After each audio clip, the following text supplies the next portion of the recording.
Hey, welcome everybody. Alright, let's go ahead and get started. Thank you so much, Rob, for the follow, and thank you everybody who's followed before the stream started. I appreciate it. It helps me out a great deal.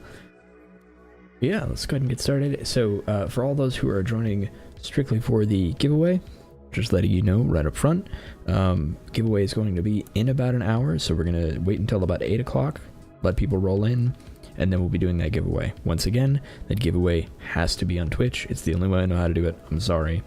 But once we get that going on Twitch, all you'll have to do is type in something in the Twitch chat. No need to follow, no need to subscribe, nothing like that.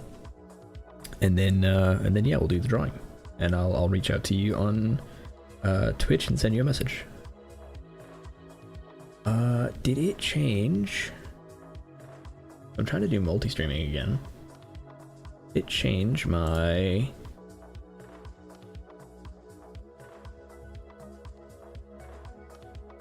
Twitch title again. Hope not. No, looks like we're still good. Okay. Alright, so let's go ahead and get started. I really love a lot of these Ascendancies. I think, though, the idea that I'm stuck on is a cast on crit looping build. So the thought that I have here is Blood Mage, and a lot of the reason that I kind of want to go Blood Mage, let me zoom in because this is like way far away. But a lot of the reason that I want to go Blood Mage with this is just because of the base critical hit chance being 15%. So this makes a huge difference when you're trying to get regular crits. And so I think this is going to be very powerful, especially early on when you don't have super good gear. It might be something we can like unallocate later and put somewhere else. But I think for the beginning of the game, going 1, 5, and then 6 will get us a really, really great start on a cast on crit build. So that's what I'm thinking. And then we do something like Firestorm, which has a normally pretty low crit strike chance, but because we are overriding the crit strike chance with a 15% base, we don't have to worry about it. And then we can use Firestorm as our main damaging spell. And Firestorm, I think has some shotgunning potential. So I was going to do Lightning Storm, and Lightning Storm is really cool and I think has a lot of really good use cases. But the problem that it has is while it hits targets very quickly, so it hits one target every 0.05 seconds. So crazy amount of targets are being hit. But each enemy can only be hit once every 0.4 seconds. So if you only have one target, then you're only hitting them about twice a second. So it falls off for single target. However, Firestorm doesn't seem to have that limitation, but the trade-off is Firestorm seems to be shorter and doesn't hit quite as often. Hey, how's it going, Bartek? Welcome, welcome. Let me make sure I'm seeing... Okay, cool. I do see all the chats. Just a POE need looking for tips and board. Well, welcome, welcome. Let me know if you've got any questions. I'm happy to cover them. Zychanez, I'm guessing, I'm sorry if I butchered your name. Have you seen the Malice aura? Might be good for what you're theory crafting. Let me see. Mal, I have oh, I know what you're talking about. You are talking about this one, right?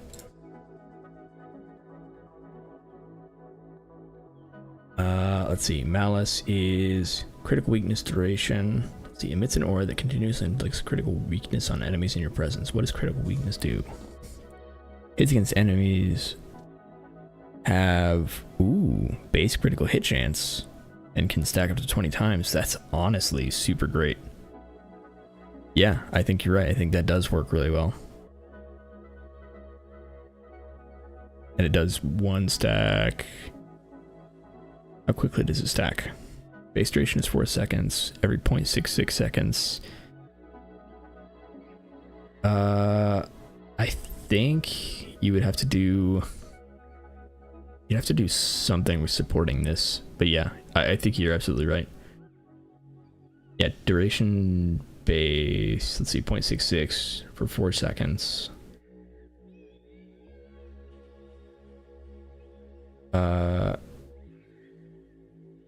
It's gonna be just like 5 or 6 stacks, I think, right? 0.6. It might be 7 stacks without altering anything. Yeah, you would need investment to get to 20 for sure, but I think it's worth it. Especially because you can support it, get some more duration on there. Hey Bartek, thanks for the follow. Appreciate that. Is it alright if I post POE2 skills build link, or will it instantly get deleted? It might get instantly deleted, but I should be able to pull it anyway. Level might change numbers. Yeah, it probably will change the numbers with level. That's level 18 though, so it's pretty high. Oh no, it didn't. Well, okay, hold on, let me see if I can permit it. No, it didn't survive. I see stars.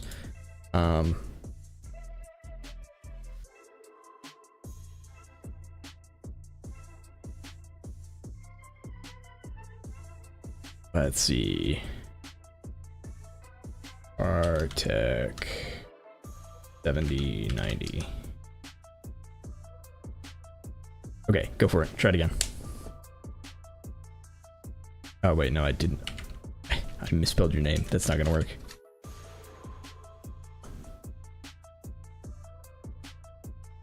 Okay, now try.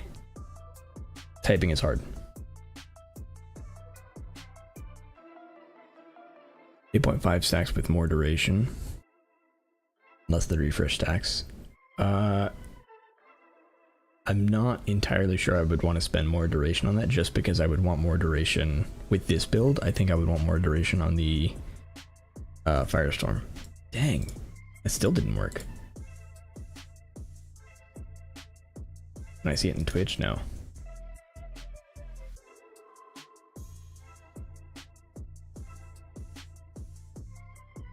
Screen is frozen? No, it's just a different screen.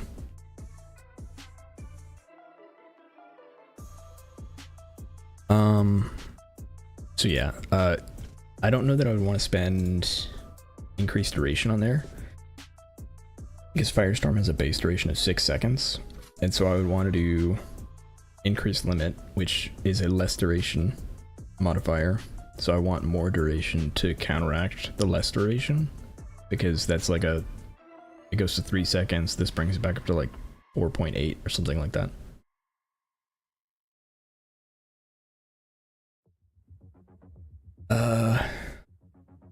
Man. Let me... Add settings.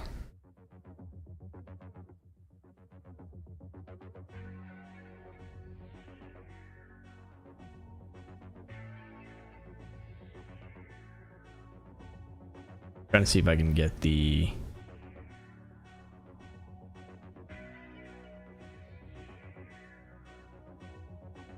Emotes only, sub mode.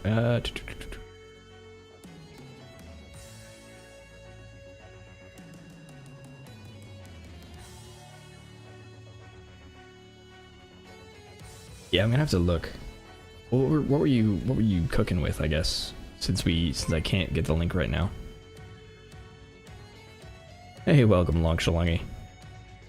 I only ever follow a build guide, but I want to make something work on my own for once. I mean, this is the time to do it, right? Because honestly, no one really has a good idea of what's going on. Welcome, welcome.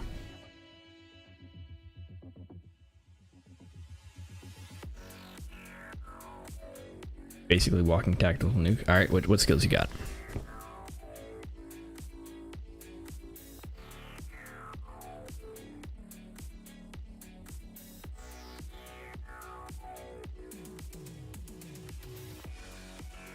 build around Flame Blast. So Flame Blast. More damage per stage, 10 maximum stages, base radius. Second, I'll write them down. So, do you understand how Flame Blast works? Is my first question.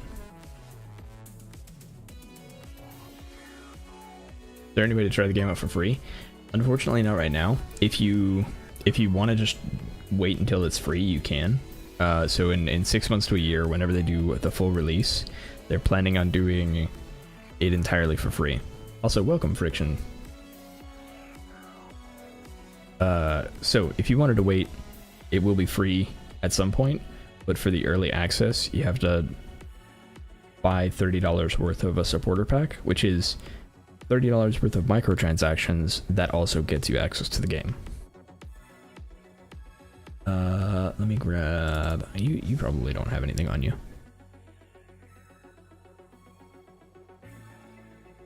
Crossfire, Eternal Flame, Inevitable Critical, Area of Effect, Ignite Prolif.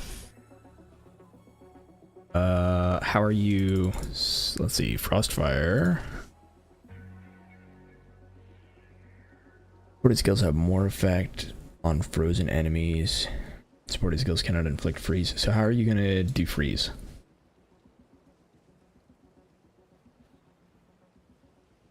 Eternal Flame.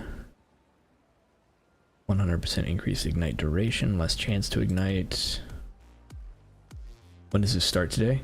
The giveaway or the game itself? The giveaway that I'm doing for the single key is 8 o'clock, or so 45 minutes or so. The game starts on Friday. What is the time? 1 day, 17 hours.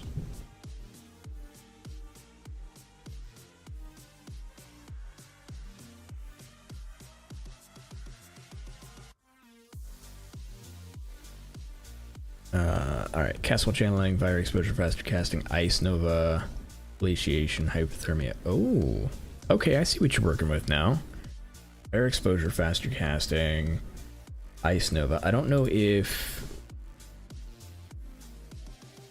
Let's see, cast while channeling, then faster casting. So this might not work.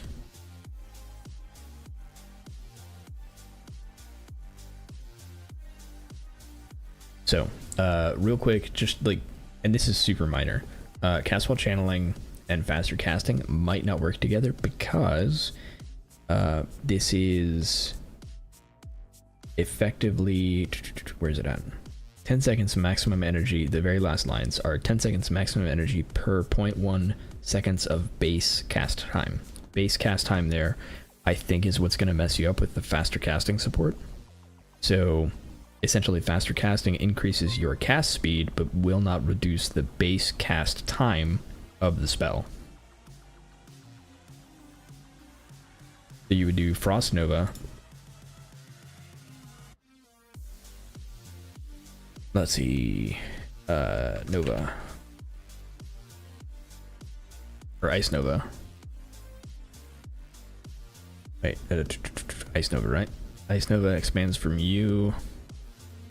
Knocking back. Is this a AoE Cold Nova? It should be fine. Again, the only issue I'm going to see here is that this is going to be... Well, hold on. Before I say that's a problem. Panels around you. Okay, yeah. Yeah, that works. Unless you're doing a Solar Orb. Cast on Ignite, Fiery Death, Wind Shards, LA Focus, L Fire Mastery, and Ember Fusillade. Yeah, okay. So I wanted to show you real quick. We're gonna jump in Path of Exile. Okay, so you guys should see Path of Exile. Let's see, Flame Blast is blue. Okay. So, as far as I know, Flame Blast is going to work the same as it does except that it's going to be centered around you. So that's what it's going to be like, right? It's going to be different. There are absolutely differences, but when it says it's a channeling skill, essentially that's what's going on. So I don't know how moving while casting is going to work with it, if it will at all. Everything seems to work with move while casting or move while shooting or all of that. So you're, I think, going to be able to move, but in order to get your like big ignite off for this build, you're going to want to make sure this is all the way up. And then you're going to have to wait possibly even longer for your cast while channeling to proc a freeze. So let's see. Cast while channeling, fire exposure, faster casting, ice nova, glaciation. What does glaciation do? Glaciation. More freeze build up against chilled enemies. Yeah, okay. So I think you got a really great idea cooking. Like, to be totally honest, because what this is going to do,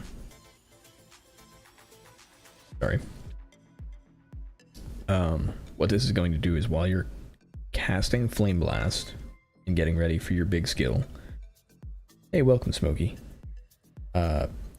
your cast while channeling is going to be casting Ice Nova several times. So let's see, 10 maximum stages, 0.4 meters per stage. How fast are the stages going up? 0.25 seconds. So you're going to do 2.5 seconds of casting, which is, what is the base cast time of Ice Nova? 1 second. So you need 100 energy. You have 60 energy per second, so you're gonna get 3 Ice Novas off for each full Flame Blast you do.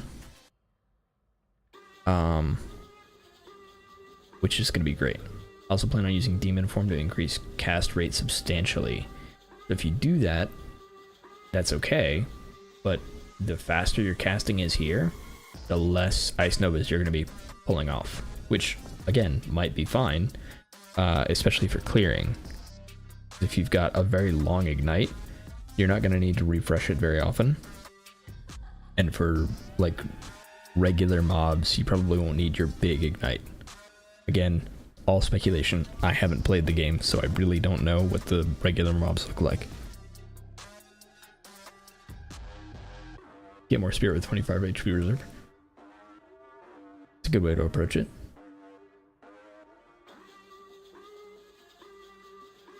Yeah, of course.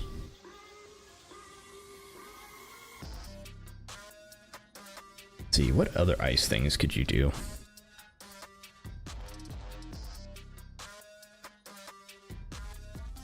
Frost wall, Arctic armor, cold, not ice.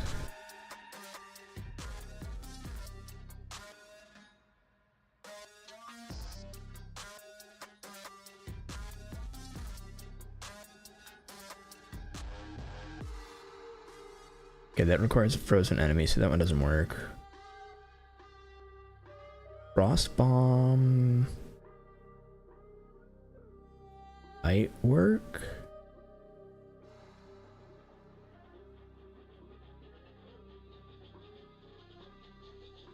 Applies cold. Each pulse applies a debuff to nearby enemies. Secondary duration reduces life, energy shield regen, and inflicts cold exposure. When the crystal's duration ends, it explodes, dealing heavy cold damage to enemies around it. This might be an option, is doing Frost Bomb instead.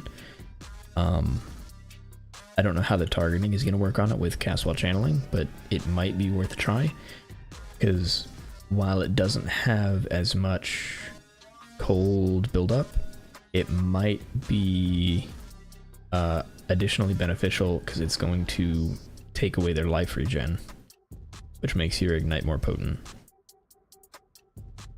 Went through the list like 4 times over. I mean, that's the best part. Comet would also be good. Ooh, Comet might actually really be good. This is just hits our freezing. Like it's always going to add to the freeze. It doesn't mean it's always going to freeze, but it means that it's always going to contribute.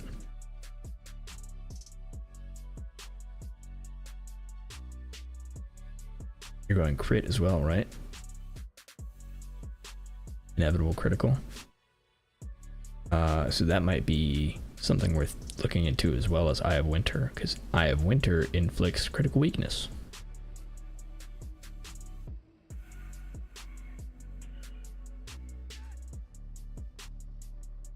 So freeze chance doesn't work like it did in POE1. So 100% freeze chance is, I think, a little odd to think about, because, well, you do want lots of freeze chance. You're not guaranteed to freeze anything. The way I understand it is that anything that adds freeze will build up to a counter, and then when you hit a threshold of freeze buildup, then the thing will be frozen.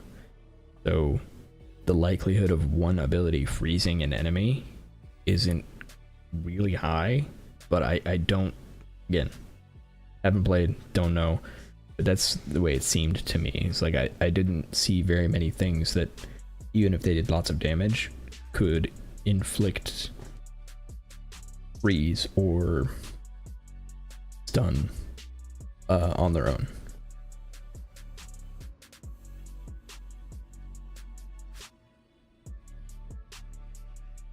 You could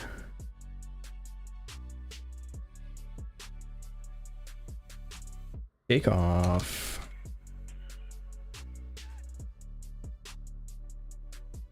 if you take off faster casting.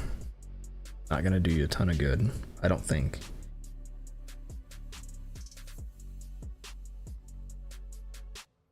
Trigger all socketed spells and lose all energy on reaching maximum energy.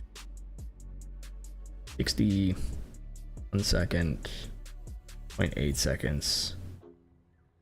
You'd have to cast for 3 seconds to do both Ice Nova and Frostbolt. Might be something to experiment with, but I think you're probably still better off just doing Ice Nova or just doing Comet.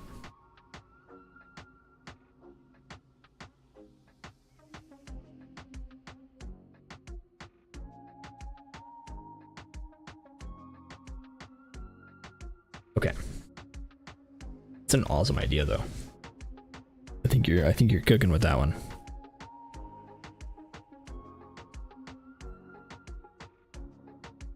Yeah, for sure. I also think it might not be a bad idea to take a look at the other Ascendancies, because you were talking about doing was it Infernalist Demon Form? Right?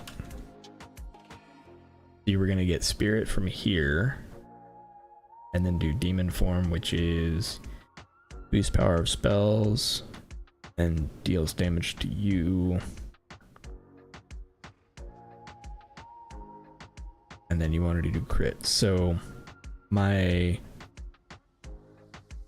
to think about is whether or not that crit is going to work well for you. I have POE1 brain, so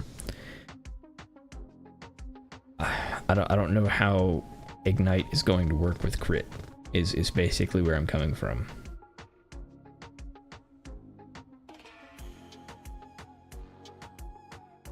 Okay, I don't have a brain most of the time. I don't either. Like, by all means try it, because like the best thing about Path of Exile launching the way it is everyone is going to be experimenting on their own. It's going to be a ton of fun just learning everything together. I'm actually crazy excited that so much is unknown. I am glad they decided to do Ascendancies, because I think this level of build planning I like, but I love that I don't know anything about so many uniques. It's so nice. I know I've heard that they've been starting to leak, but I'm not looking. I'll wait. And then when I drop uniques, I'm gonna be pogged out of my mind. The fact that you can support Ascendancy with gems is like wild. Yeah, it's awesome. Genshin best game. Even we don't know anything about unique. It's already multiple build concepts. Yeah, it's. I'm so absolutely hyped. Let me double check. I think I've make sure I haven't been like ignoring people. If I have, I apologize deeply. I am trying to get used to streaming on multiple platforms again, because for the longest time, yeah, I have been ignoring. So YouTube, I am so sorry.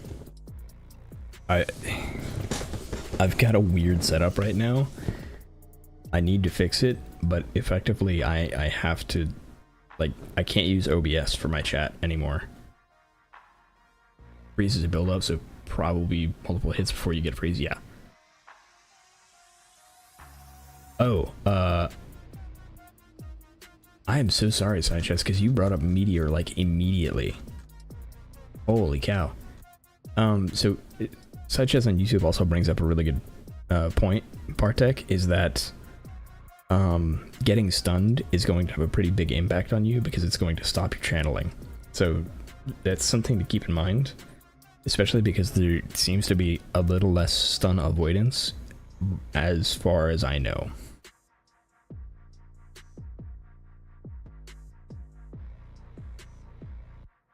In 100% stun prevention, I'm not sure that it exists.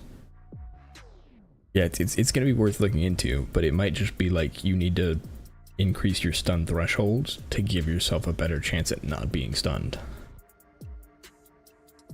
Which, if you're life stacking on the Infernalist, you might be okay, because life is what decides how resilient you are to stuns. Like, your stun threshold is based on your life. So if you're stacking life, you might be in an okay situation to start building that up. By the way, you're not doing Herald of Thunder POE2. I saw Herald 200% increased damage on tree. So I am not, but it's because Herald has changed significantly in POE2. Not a bad thing, just a very different thing. So Herald of Thunder, and oddly enough, Herald of Thunder is the only one that like significantly changed. So Herald of Thunder works very similarly, but instead of like creating a storm around you that strikes things constantly, what it does is when you trigger the storm, lightning bolts now strike the targets of your next 5 attack hits. So in order to trigger the lightning bolts, you now have to hit something with an attack. So it's no longer gonna be like an auto bomber kind of thing unless we can automate a way to attack. So I'm trying to find something that feels like Path of Exile 1 Herald of Thunder without, you know, being Herald of Thunder. I think Lightning Storm has a really good opportunity at being that. I think they were going to be unique. Very possibly. I would not be surprised that if there's a unique about this, especially because it seems like self-damage is something that's already kind of built around in the game. Like, I've seen some things that are self-damage reliant, and so giving us ways to damage ourselves, I think, is going to be something that we're going to see right off the bat. Last 3 days are very hard, just waiting around the house for POE2. True. Alright, hold on. I need to catch up with critical chance for crit multi-skill, do more damage for more damage ignite. Sidechess, are you sure that that's how that's going to work? I mean, I believe you, because I think they've simplified all of the ailments, so bigger hit should mean bigger ignite now, so you might be absolutely right. 100% crit with 100% multi equals skills ignite, dealing 100% more damage. Okay. High ES, high stun threshold base, high life is Cyclone with defensives, Herald of Thunder damage supports, Cyclone with defensives. Okay, wait, am I caught up now? I am, sweet. Cyclone with Herald of Thunder could work. We don't have Cyclone yet though, unfortunately. Can't even go to the gym to kill the excitement. Oof. Sorry to hear that. Can confirm bigger hit equals bigger ignite. Sweet. That's awesome then. Yeah, Then you're really cooking with the crit flame blast. It might be annoying to get your like peak ignite, but with inevitable critical you should be cooking pretty well. Let's see. Inevitable critical.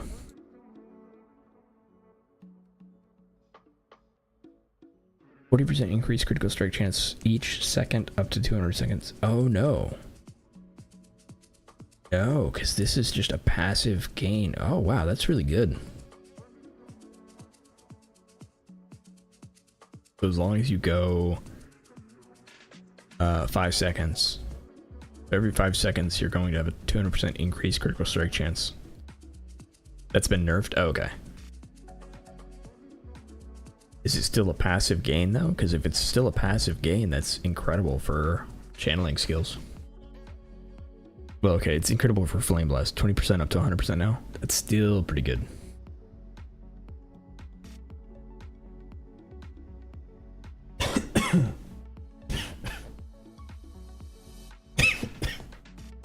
There's Ambush. Supports any skill that hits enemies, making it more likely to critical hit enemies on full life. Ooh.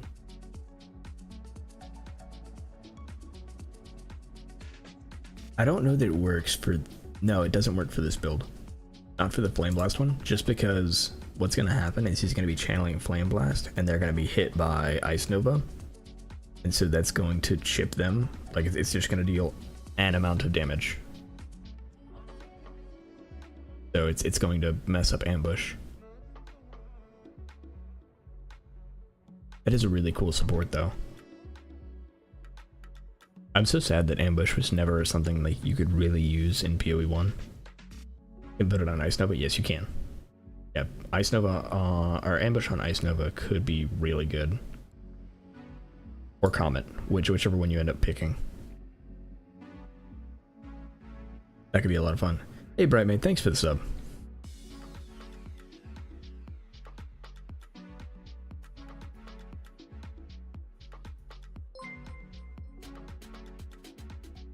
What percent of life is full life? 100. I think the only...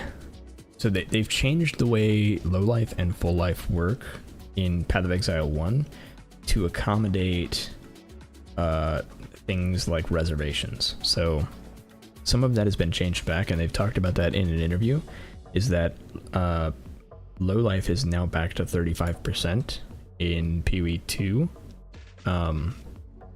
And then the only way to get full life to not mean 100% in POE1 is there is a mastery for it. So if there's something that does that in POE2, we don't know about it yet.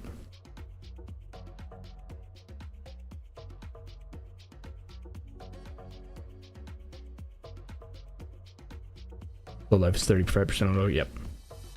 True.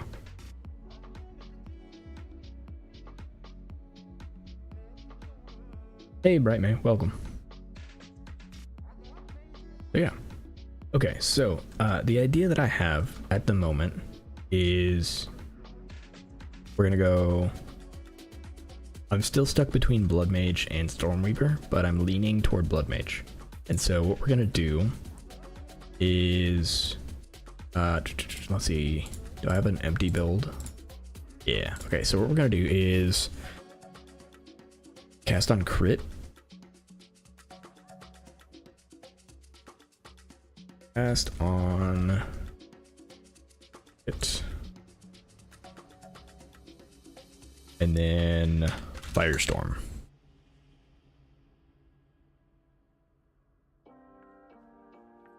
So is the... Oh, it's because it's Fire Storm. Oh, the full description isn't here. Bummer. So I do remember some of this description. Essentially the crit strike chance is 7%. The duration is 6 seconds. Let me see if I can find it. Hold on. POE We're not going to look at any other leaks, but I'm looking for skill gem, firestorm. Okay. Impact radius is 1 meter, storm radius is 2.8, storm duration is 6 seconds, 1 impact every 0.1 seconds, so 60 impacts in a 2.8 meter radius. So that's so many. That's so many. So yeah, gonna do that, and then we go. We have to do limit increase because this has a limit of 1. We want at least a limit of 2. I hope that this increases in level. You thought about melee blood mage? I heard Karn talking about it last night because I was watching Karn and Steel Mage talk about these while they were doing while I was editing. That was a lot of fun. You use Firestorm to get crits for cast on crit, or that you trigger it? Yes, is the answer, I think. Again, haven't been in game, haven't tested it, but the way cast on crit is worded, it doesn't seem to be limited on what crits can trigger it. So the Firestorm should be able to count towards its own critical stacks, which is the point of the limit increase, because it means once we trigger one Firestorm, it should be able to now trigger itself. So we have something else that triggers Firestorm, doesn't matter what. We'll figure that out in a minute. But we'll do Firestorm increase limit. Because increase limit reduces our duration, we need an increased duration.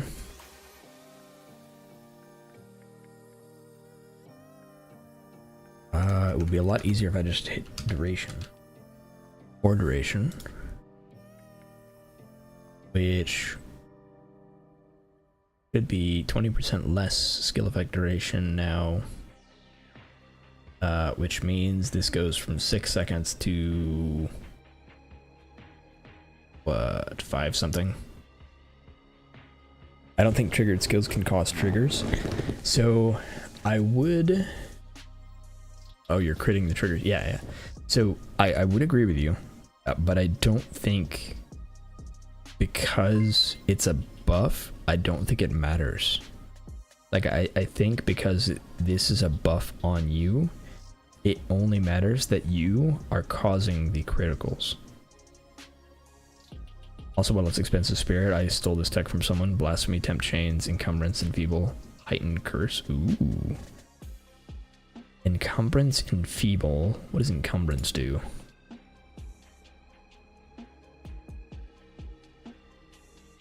Encumbrance. Increased effect of slowing debuffs against enemies. Ooh. And then enfeeble is take more damage or deal less damage.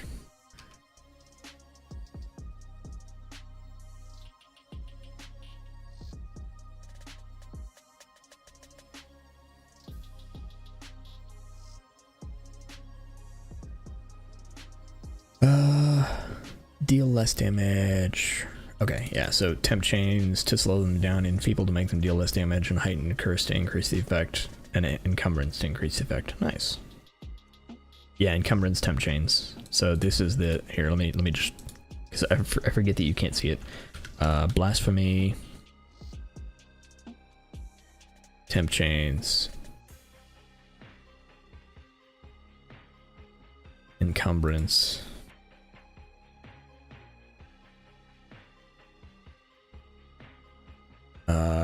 enfeeble,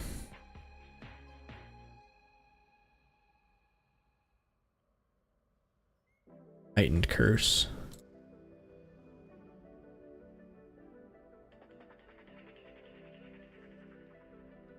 which means you would have to take you would have to increase your curse limit somehow.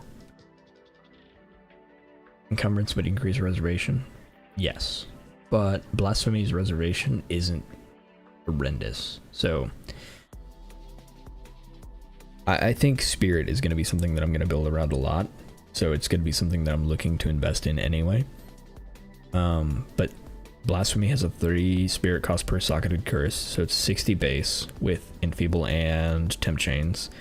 Encumbrance is definitely going to have an increase. When is the giveaway? It's in 15 minutes. So Encumbrance doesn't seem to have a multiplier here, but it's definitely going to have a multiplier. Heightened Curse, ooh. 200%. That's rough. That's 120 now.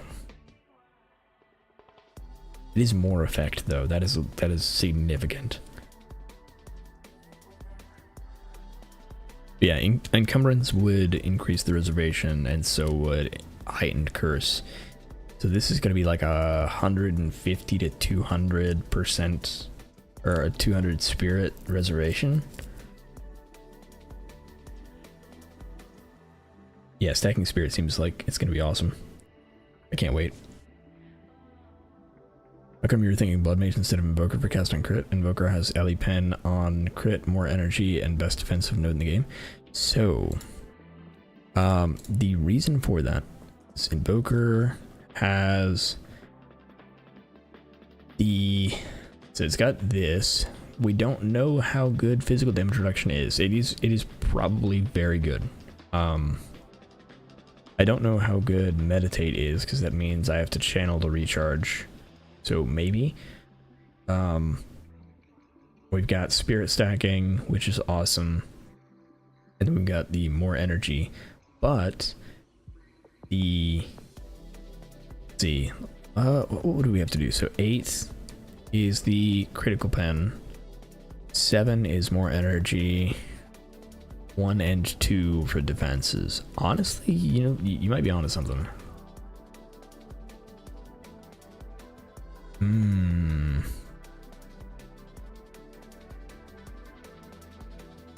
So let's see something. Let me pull up a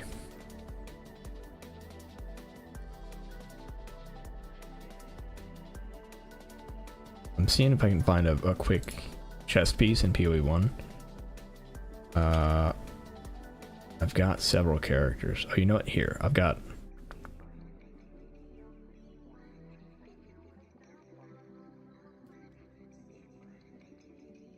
Okay. So... Invoker... Cast on crit.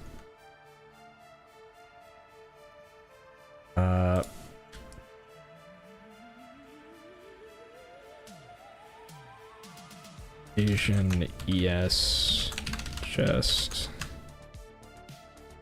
Asian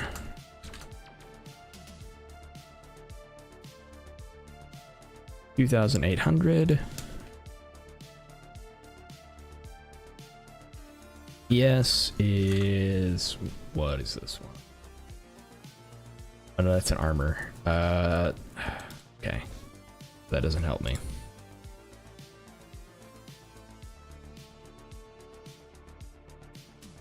Okay, in that case, what we're gonna do is we're gonna go to trade. Ooh. So we need a body armor that has evasion of at least 200 and ES, or no, evasion of at least 2,000 and ES of at least 300.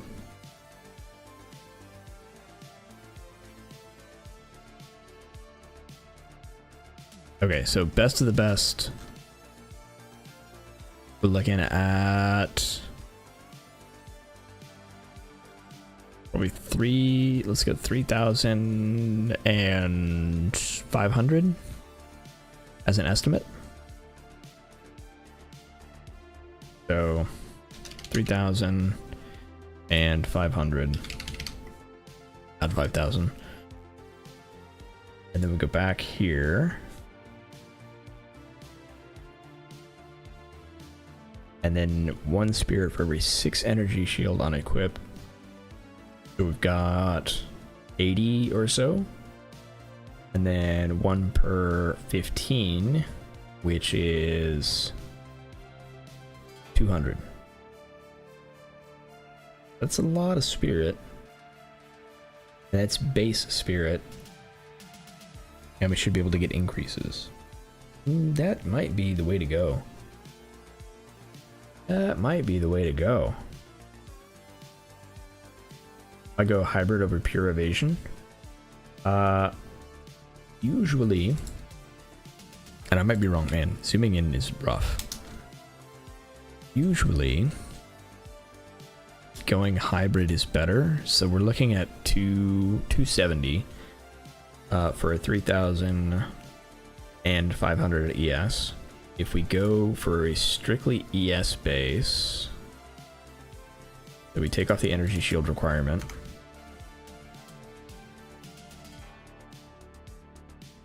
And then we just say we want the highest evasion possible. We're looking at 6K. So probably 5K.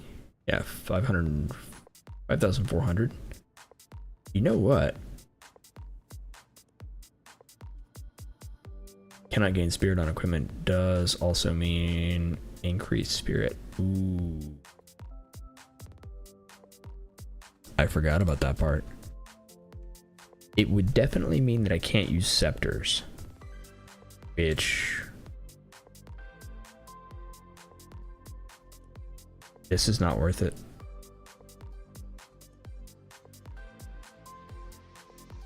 I don't know that that's going to be worth it. That's a big opportunity cost. Although, if, and this is a big if we can get 6,000 evasion on chess piece, that's 400 base spirit. And while we might not be able to get percent increased spirit, which I think all the percent increased spirit for equipment would be local. Equipment usually means armor, like gloves, boots, body armor, and it does not mean jewels. What do you need all that spirit for? For my like 4 cast on crits. Why not have all that spirit? I'm gonna have 4 cast on crit setups. It's gonna be awesome. Alright, we're about 8 minutes away from 8 o'clock, and we're gonna do our drawing for a Path of Exile 2 key. So here's your reminder. If you are on YouTube, forecast on crit is 400 spirit. No, because they're going to be supported by things, so they're going to be more expensive. So cast on crit has a base reservation cost of 100 spirit. I'm pretty sure the supports that there's a really good chance that the supports over here are going to increase this cost. Like, I don't think they're going to let us get away with no increase in cost for supporting the spell that's being cast. Which build is this for? We're working on a cast on crit Blood Mage or Invoker. We're up in the air right now. Also, welcome.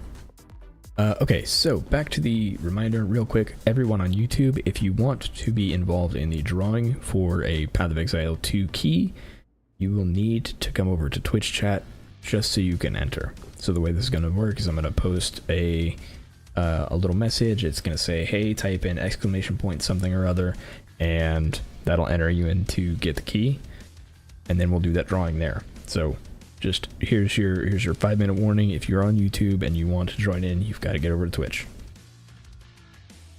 Hello, Keppa. Wanted to play as a Blood Mage as well. Dude, it looks so good.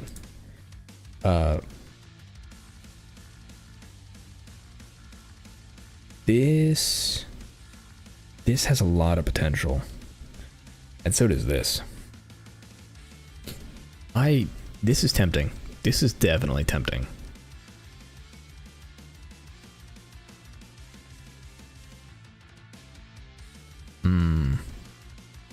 I still think I want to go Blood Mage though. Being able to stack health for bonus crit damage seems really nice.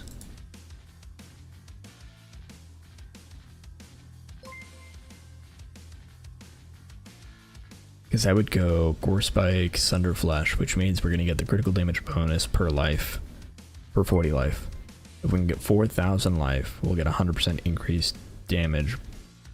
That's a lot though. That's a lot of life to get. Hey, thanks for all the follows, guys. Robotnik XD, Robotnik XDD, and Robotnik XDDD. Are you not using the multi-chat thing anymore? So Twitch didn't nuke it, Twitch doesn't allow it. So it still technically works, but I can't really use it.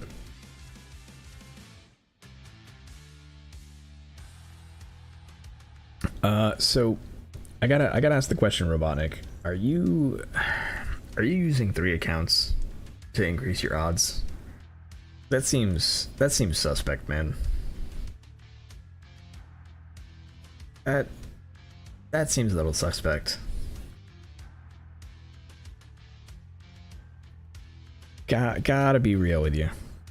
So Keppa, just to bring you up to speed, I just got 3 follows from Robotnik_XD, Robotnik_XDD, and Robotnik_XDDD. I'm wondering if somebody's watching my stream so they can get 3 chances at the key instead of 1.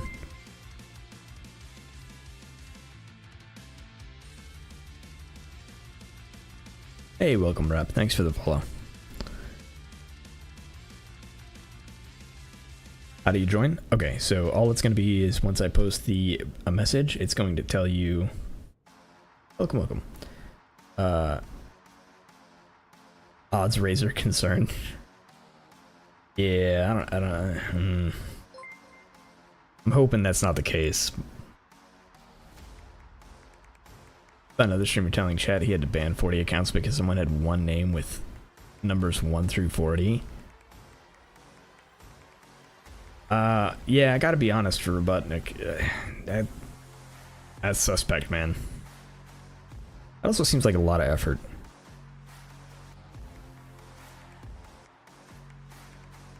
Yeah. I will say, so I can see the list of people, so if you've got Zero Butnick in chat, I have no idea. We'll be able to see the names whenever they enter the drawing, so I'll be able to see if there's obvious, like, hey, this person's definitely using more than 1 account. And if that's the case, we'll just do the drawing again.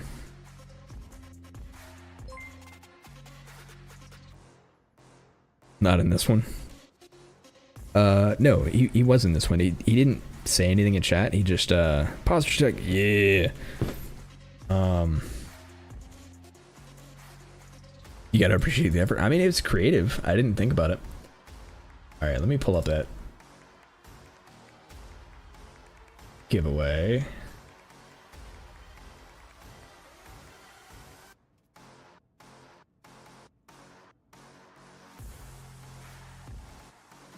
Okay.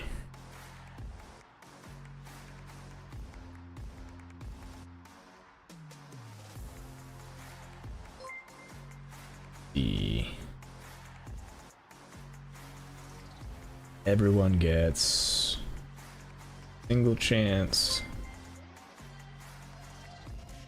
All right, let's go ahead and kick it off, and then should be able to see right there.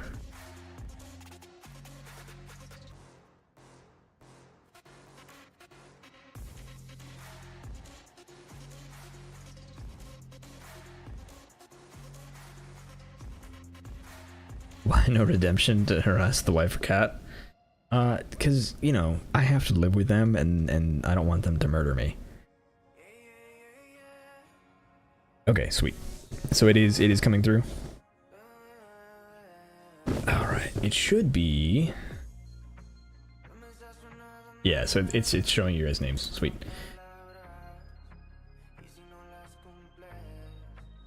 And I'll give that a couple minutes.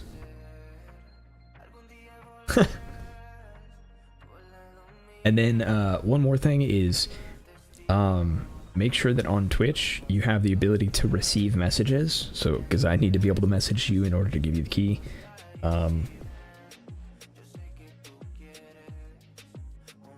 If she loved you, should make it look like an accident. I mean, maybe, but you know, that doesn't help me, does it? Yeah, I think I like the Blood Mage a lot. I also, so Stormweaver is really tempting to me just because I think cast on crit is going to drain a ton of mana, and I think Arcane Surge is going to be super nice for that. For everybody like waiting on pins and needles, I'm gonna give it until like 8:05. Like, I'm just gonna give it like 5 minutes, give everybody a chance to enter, and then we'll do the drawing. But yeah, I also think Shaper of Storms and Shaper of Winter. Sorry, I'm starting to lose my voice a little bit. I think I guess it's like the weather changes, but it seems like a lot of POE streamers are like having issues at the moment. That or it's a plot. The plot by Rod Ferguson. You think Mana Tempest would be good? Yes. Oh, that actually reminds me. I saw something earlier. So in addition to Firestorm, I wanted to do what is it, Mana Burn? Is it Mana Flare? So Mana Flare looks super cool. Supports any skill that hits enemies, causing it to trigger a Mana Flare on critical hit, but consumes a portion of your mana and deals fire damage. It seems so cool. I just don't know how it's gonna work with, like, if I go Blood Mage, how does that work now, right? Because it has a mana cost, but does it do damage based on my mana percentage? Because if so, it wouldn't work with Blood Mage at all. Yeah, exactly. Welcome everybody. Alright, let me see. Participants. Okay, we have no obvious duplications, so far so good on duplications. Really hate typing one-handed. I understand that entirely. Also, welcome everybody, and thank you for all the follows. Really appreciate it. Just a quick note, you don't have to follow to participate. It's open to everybody, so don't feel like you have to be pressured to do anything. I do appreciate the follows, but I never want to pressure anybody to like hit the follow button if they don't want to, you know? More duration increase limit. So I think this is my initial plan. I don't know what else I would want here. Increase fire would obviously be pretty good. Area of effect, I think is... Ooh. Wait, area of effect. Supported skills have more AoE. Yeah, okay, so this I think is the way I want to do this.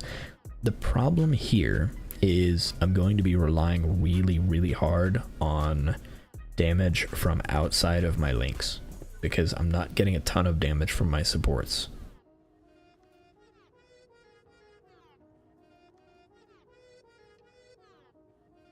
Unfollows immediately. Wait, I'm a mod.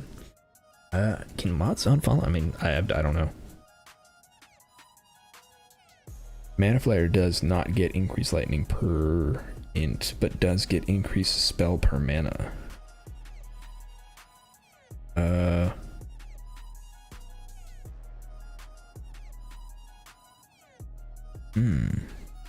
Well, what I'm really curious about is how this scales on its own. Let's see if POEDB has anything.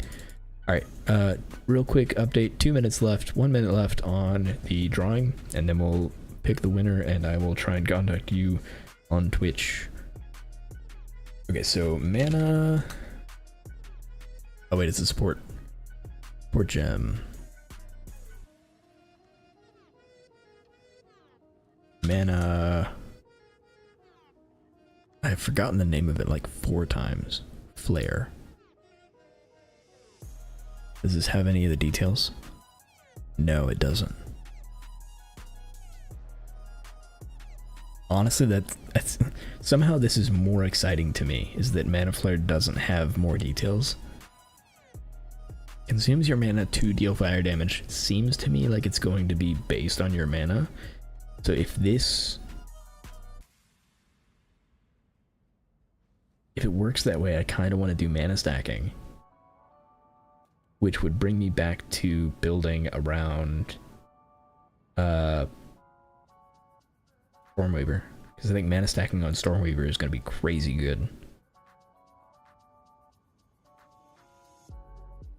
So Mana Flare might actually change my mind. So we could do Lightning Storm Mana Flare and do something with that instead. I think that would be pretty funny.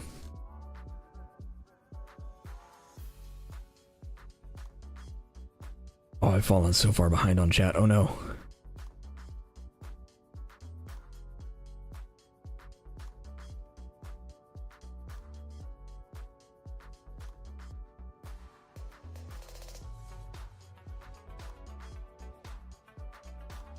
It's only if you're close friends with the streamer. I mean, I'll put up with a lot of things. Passive nodes, true. Is still my husband if I have said enough? I don't need to try very hard to steal your husband. He lived with me first. Alright, so it is now 8:06. I am late already. So let's wrap up this giveaway. Let me refresh and make sure we don't have any obvious duplications. Looks okay. Yeah, looks okay. All right, we're at 20. All right. Welcome, Legends, right at the end. Good luck, everybody. Good luck, good luck.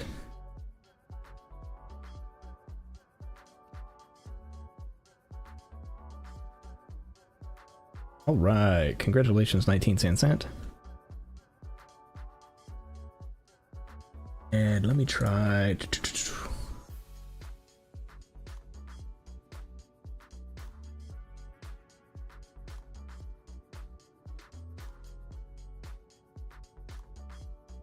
Trying to make sure I can reach out to you before anything else, because I don't want to like try later and not be able to reach you.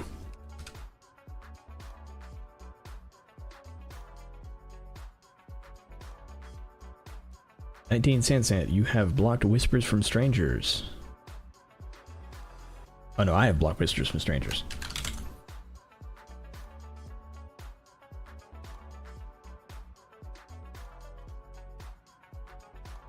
Signed a contract. I don't think Joe's wife's up for sharing him. That is fair. There is that. All right. I should have sent you a message. Please confirm if that's you. Is that you? Be good.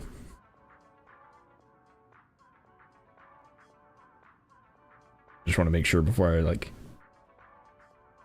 send you anything. Okay, sweet.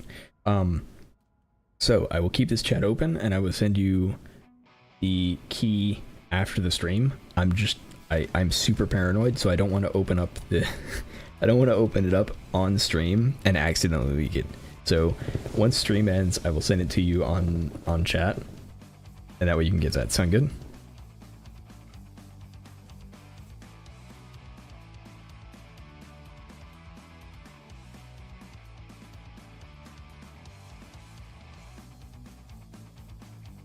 Yeah, of course. Thanks so much for joining. And again, congratulations. All right. Wouldn't do that to her. She's a nice lady. I mean, to you, maybe. No, she's amazing. 14.2V, what's mine is mine. What's mine is... Mana Tempest was more mana cost when casting lightning spells, but buff 56% damage as lightning for any spell. Let me see. The Mana Tempest. Also, let me... Well done, by the way. Most streamers would ask to follow, like, subscribe, add a... No, I'm not going to do all that. So honestly, I thought about just giving the key away to another streamer for them to give away, and then I thought about it, and I was like, I'm also a content creator. That's so foolish. Like, I really need to do that. It's so stupid for me to just give it away when I have the opportunity to maybe increase my viewership. But I'm not gonna make you guys do anything and jump through any hoops. That's crazy. I wish I could have done it for both YouTube and Twitch, but I wanted to at least, you know, make sure everybody knew, hey, you need to be on Twitch.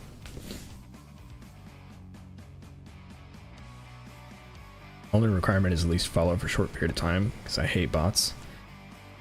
That's not a bad idea, although I don't think it would have to be a pretty good bot to do the exclamation point. No hoop jumping? Yeah. I don't know, we're not about that. We're all here to play Spreadsheet Simulator, so I'm not gonna worry about it. Where was I? Oh, Mana Tempest is a spirit gem, right?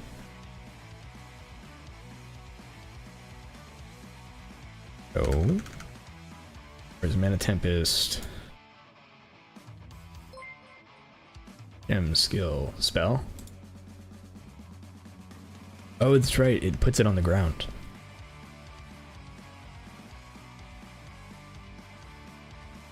Arcane Storm around you empowers your spells, and when you leave it, that's right. So as long as you're inside of it, it drains your mana and gives you a bunch of damage. Gain 58% of damage as extra lightning. Ooh. So you can,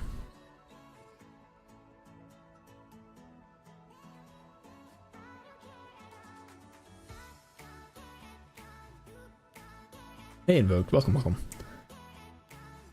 Putting it back into streaming in February, it just depends on how everything goes. Nice. Well, let me know when you do that.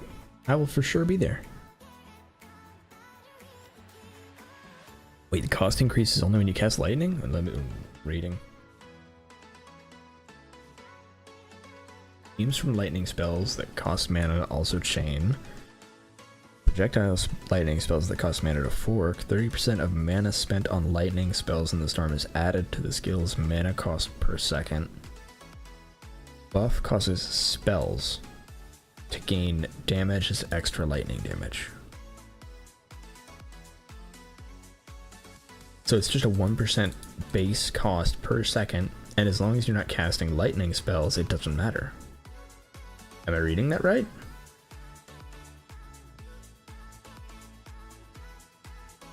That's awesome. We're for sure doing that. Oh my god. So we do what? Cast on... You know what? No, we don't cast on. I think we just Mana Tempest. We do Mana Tempest on that. What else do we do there?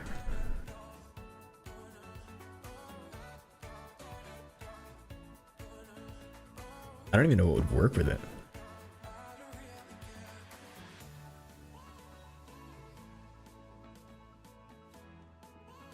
Close combat, cold penetration, concentrated effect. No, that one doesn't work. Increased AoE would be good, but yeah, I'm using increased AoE on this though. I don't have to use it, but I do want to. Streaming is taxing, but you can do it. Yeah. Bright has streamed before. She used to stream pretty regularly. Oh, she's got this. I believe in her. Super chill streamer.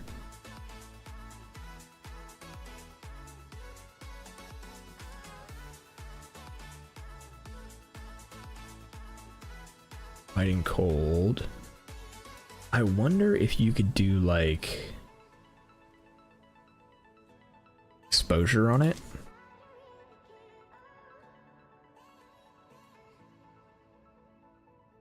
And like supported skills inflict lightning exposure on shocking an enemy. This doesn't shock an enemy, the skills otherwise. Me chill? Yeah, sometimes.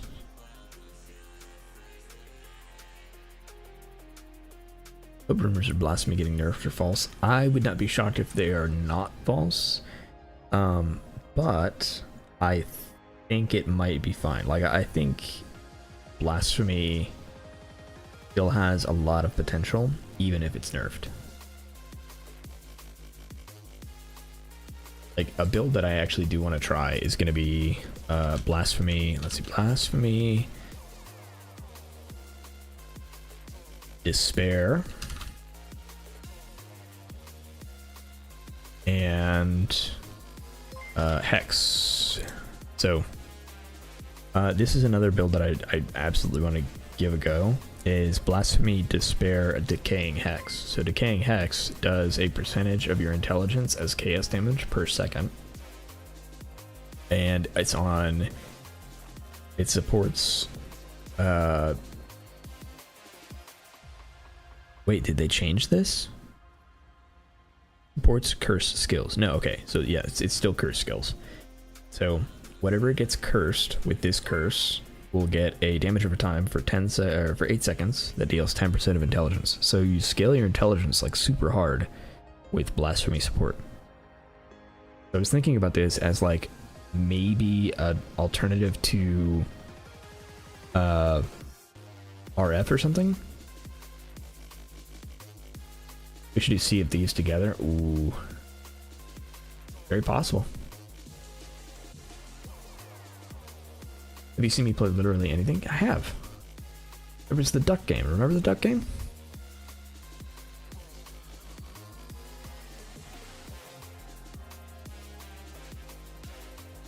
What about dealing chaos hits to enemies? Dealing chaos hits to enemies afflicted by chaos debuff dot inflicts freeze buildup. Where is that? POE says 30. I think it got nerfed. Because I've seen 30 and I've seen 10. I think it got nerfed. It could be either one, but either way, intelligence stacking might be really nice with it. It's a support gem.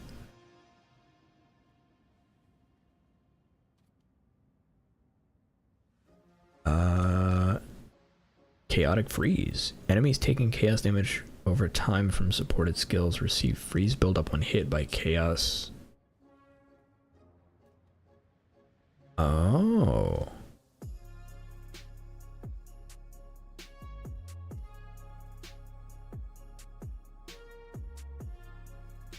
That's honestly incredible.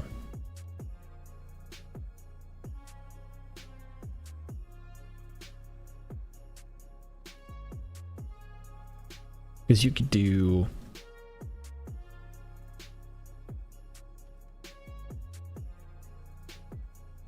non-ailment chaos damage over time, causing damage over time, inflict hinder. So you could do this to hinder, and then you could do what? Some chaos. We need a chaos skill. Contagion, Dark Effigy.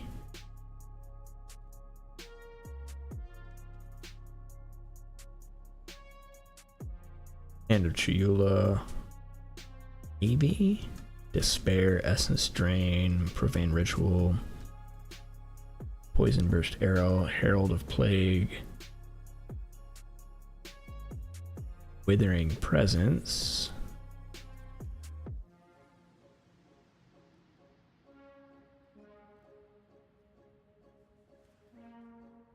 That game doesn't count. Thank you again for the duckies, of course.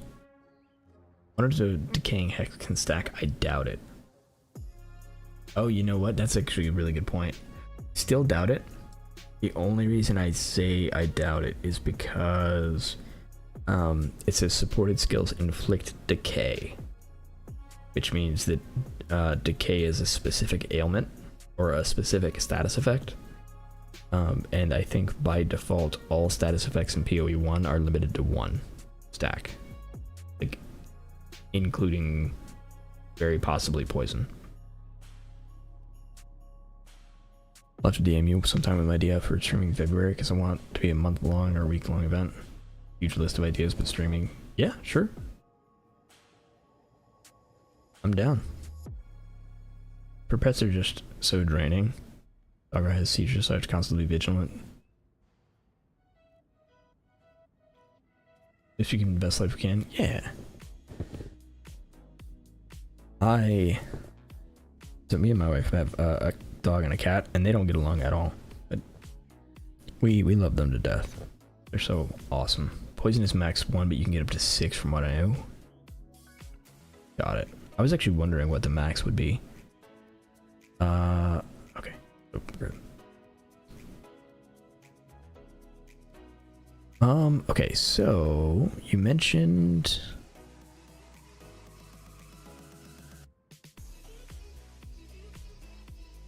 so chaotic freeze supports spells that deal non-ailment chaos damage over time. Enemies taking damage over time suffer debuffs. Damage over time debuffs caused by supported skills will suffer freeze buildup from chaos damage hits from any source. Okay, so you do chaotic freeze.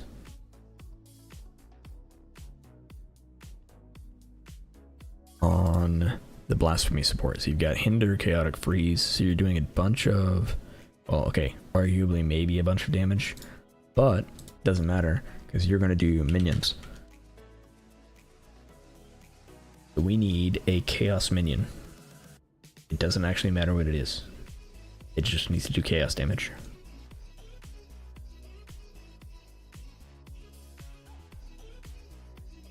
Are there any minions that just do chaos damage off the bat?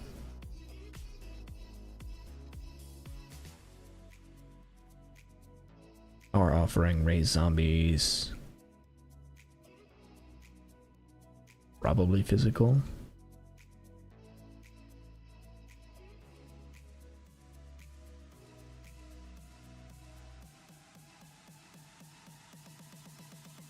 So doesn't matter. We do a skeleton army. We just go like skeletal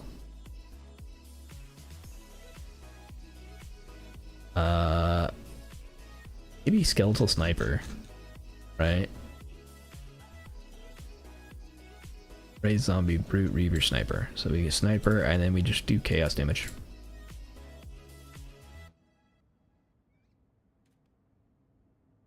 I don't know that this is gonna work, but we just need them to do a little bit of chaos damage, because if they do any chaos damage, then they're going to add to the freeze of whatever we've cursed. Curse decay, chaotic freeze, chaos freeze a lot, yeah. I think impending doom triggers on enemy death. Let me see. Impending doom. Support curse skills you cast yourself, causing them to trigger doom blast on cursed enemies when the curse expires. I don't know. I'm not like an impending doom expert in POE1.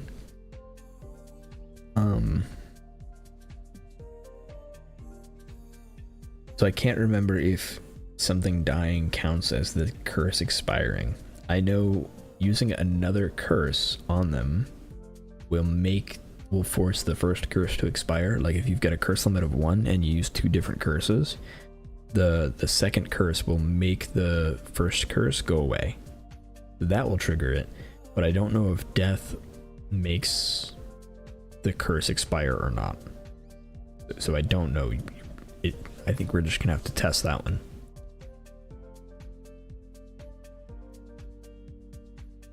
Also, thank you again everybody for all of the follows. Really appreciate it. Love all the support. I'm so excited for this game. It's gonna be so much fun. This seems like a really fun build. I don't know that it's gonna be able to do very much damage, but I think if we did this, it would definitely be a gemling build. So we go gemling. Because we get quality, we get level, and then we go probably 2 copies and maybe attribute requirements. Because the inherent bonuses we don't necessarily need for intelligence stacking, because it's not going to stack with the skill, because the 10% of int is not an inherent bonus, so that isn't something that would be helped at all by enhanced effectiveness. But being able to stack only intelligence with 7 would be really nice. gonna be good. Waiting is the hard part. Yeah, but we've only got like another day.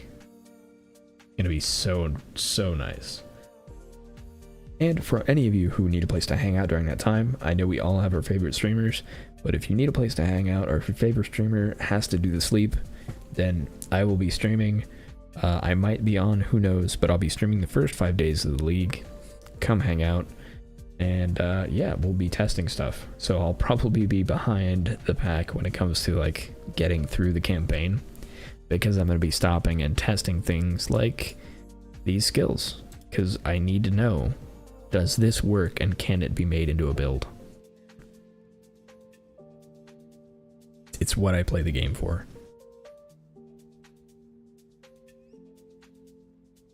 Beating bosses is awesome, but beating bosses by standing next to them and just, you know, cursing them with your presence, that's my favorite way to do things. What class do you find most interesting? Ooh, that's a good question. There are a lot that like have really interesting things, and I talked about it a little bit in my video that I did yesterday, but most interesting, Chronomancer I think is the most interesting. I think is going to be my answer, and it's because this, my boss used to curse my press. No, I don't think that counts. Might try Blasphemy build with Blood Mage. It's worth a shot. Remind me of that, and we'll see if we can think of something to make it work. But no, I think Chronomancer is probably the most interesting. It doesn't necessarily pique my interest the most, but I think it's incredible because it's something that has not existed in Path of Exile before. Like, we've had Temporal Rift, Time Freeze is entirely new, and then this level of cooldown manipulation is wild. Like, this is just making me think of Zillion in League of Legends. Like, being able to manually reset the cooldown of my skills is going to be incredible. It's awesome.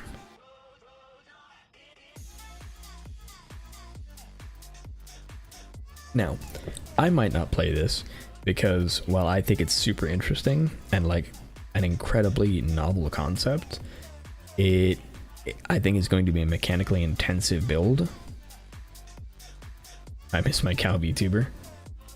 Can we get you a VTuber? I think, so I've been considering doing subscriber goals for the launch, and I was thinking of making one of the sub goals, get a camera, do lazy streamer, and then I was actually just going to get a face cam. Because it's something that I was going to do, I just haven't actually done it.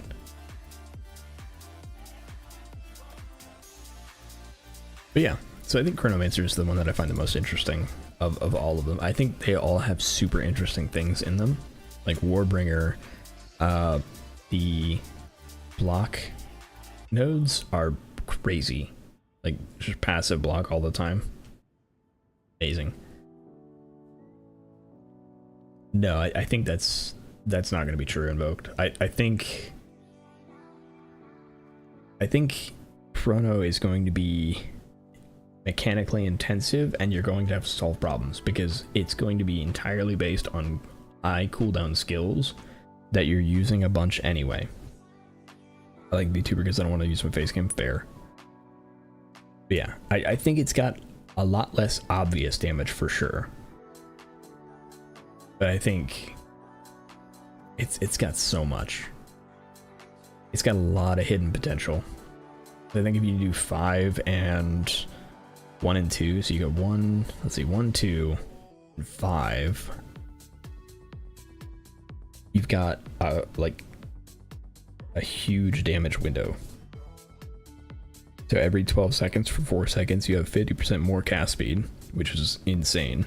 And so you get something with like some kind of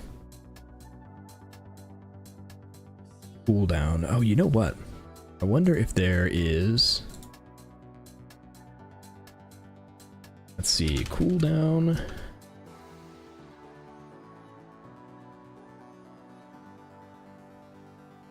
You do second wind support. I think second wind support is going to break it right now.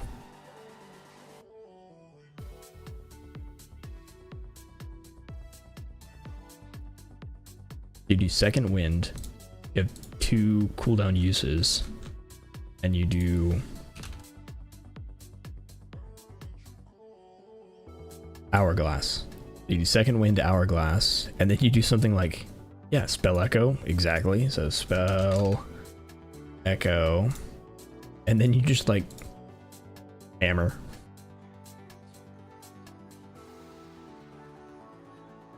Oh, that's an attack. Do we know any spells that have like, let's see, spell.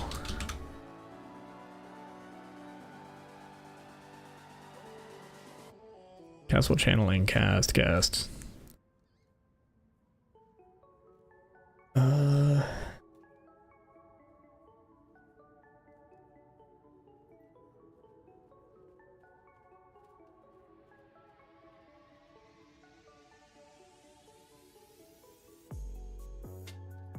Bone Cage, Bone Offering, Bone Storm. That's a huge critical strike chance.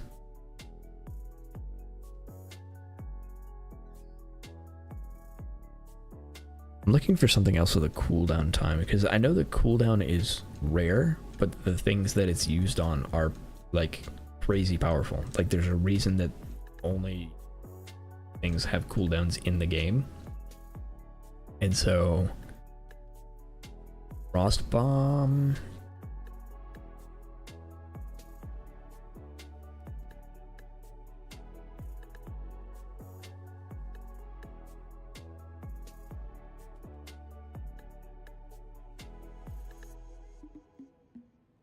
Open mic singing Christmas carols, and no, I'm not. I don't know about all that. I don't know about all that. Does anybody really want to hear me sing? I don't want to submit anybody to that. I feel like that comes with knowledge, and like you've known me for a while.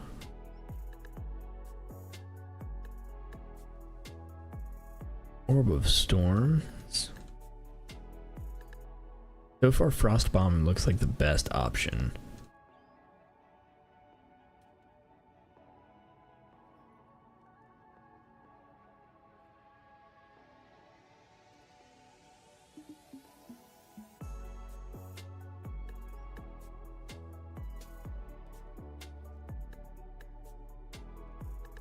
Anything with a cooldown. It'd be so fun though. Just go around being silly.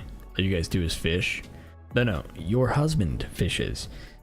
I do almost anything else. I really don't like fishing in that game. So Frost Bomb is the only thing I can see.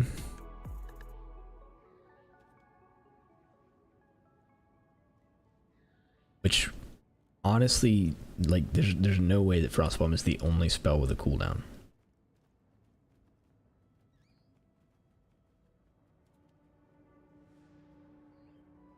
But since it's the only one we have Frost Bomb and cooldown. So don't bother with reduced cooldown. Go second wind. Cooldown.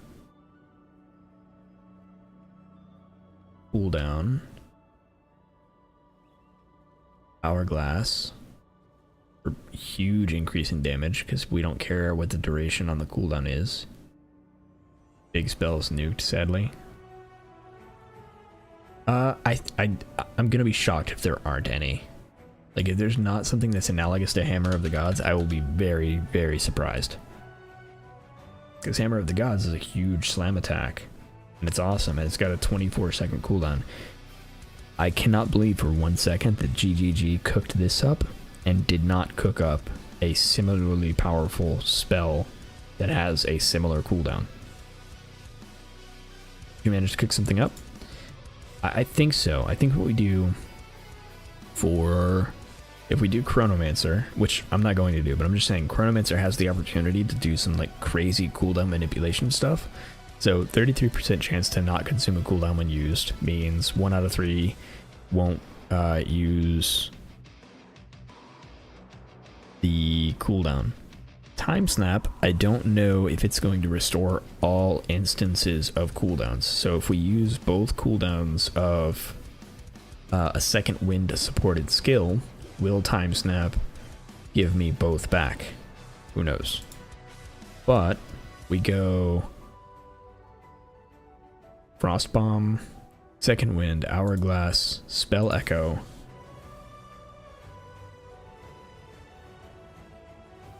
Duration, because Frost Bomb has more damage with hits per 0.1 seconds duration, so we get a ton more damage by doing a duration. Doing pulses that are going to debuff enemies and inflict cold exposure, and then when it ends, it's just going to absolutely nuke something. Chronomancer with Hammer. Honestly, Chronomancer with Hammer might be super good. Wait. Yes, Chronomancer with Hammer would probably be super good. The only issue with Chronomancer and Hammer is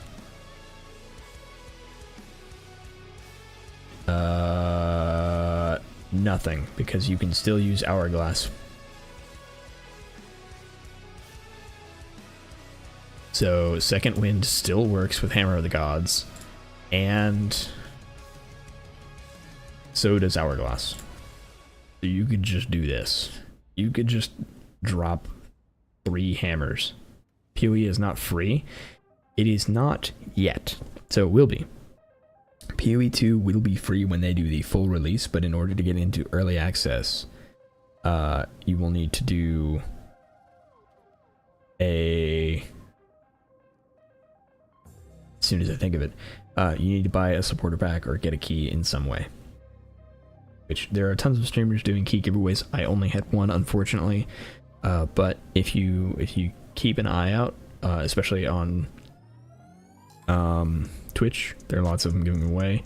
And then buying it is for USD, it's only $30 for a supporter pack that gives you a key. So if you want access, you can go that route. Loves that show. I haven't watched. Are you talking about Arcane? I haven't looked. Like a meteor? Yeah, I would be shocked if there's not a spell that's similar to Hammer of the Gods. But you could go Hammer of the Gods, Chronomancer, and I think that would be insane. Because you could just walk up to a boss and drop 3 hammers. Let's see, drop 3 hammers because you have 2 cooldown, right? It deals a ton more damage. And then you can't do Spell Echo, which is unfortunate. But you can do can you imagine the bleed that you could pull off if you did a bleed on Hammer of the Gods like that? That would be brutal. So Hammer of the Gods is the 50% of base. Cast speed wouldn't do you any good anymore, but it wouldn't matter. Yeah, you could just drop 3 to 6 Hammer of Gods on a boss. Can you do Ignite? This stacks the biggest hit. You could. You could do Poison as well. If you do Chaos and do a Hammer of the Gods Poison build. Because if we can get 6 stacks of Poison, and you can drop possibly 6 hammers. And then you get... let's see. Poison...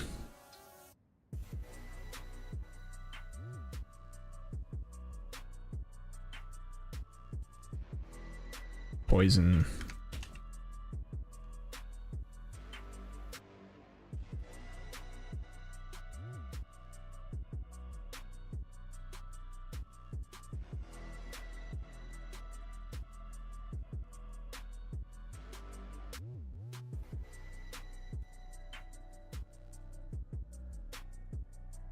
This might be something. Multiple poison, poison chance, Hammer of the Gods. And then you go Herald of, what is it, the Plague?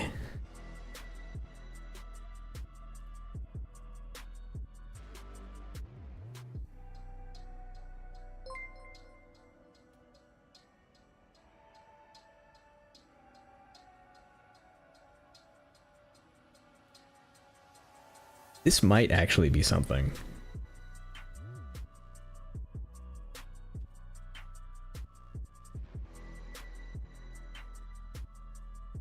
Because you don't have to worry about really anything. Like Hammer of the Gods would fall over when it comes to a lot of enemies, but because you're a Chronomancer, you don't care about the cooldown, you just use it whenever you want. Herald of Plague is going to take care of packs, so even if you miss something with Hammer, you're going to hit it with Herald of Plague if it's in a group.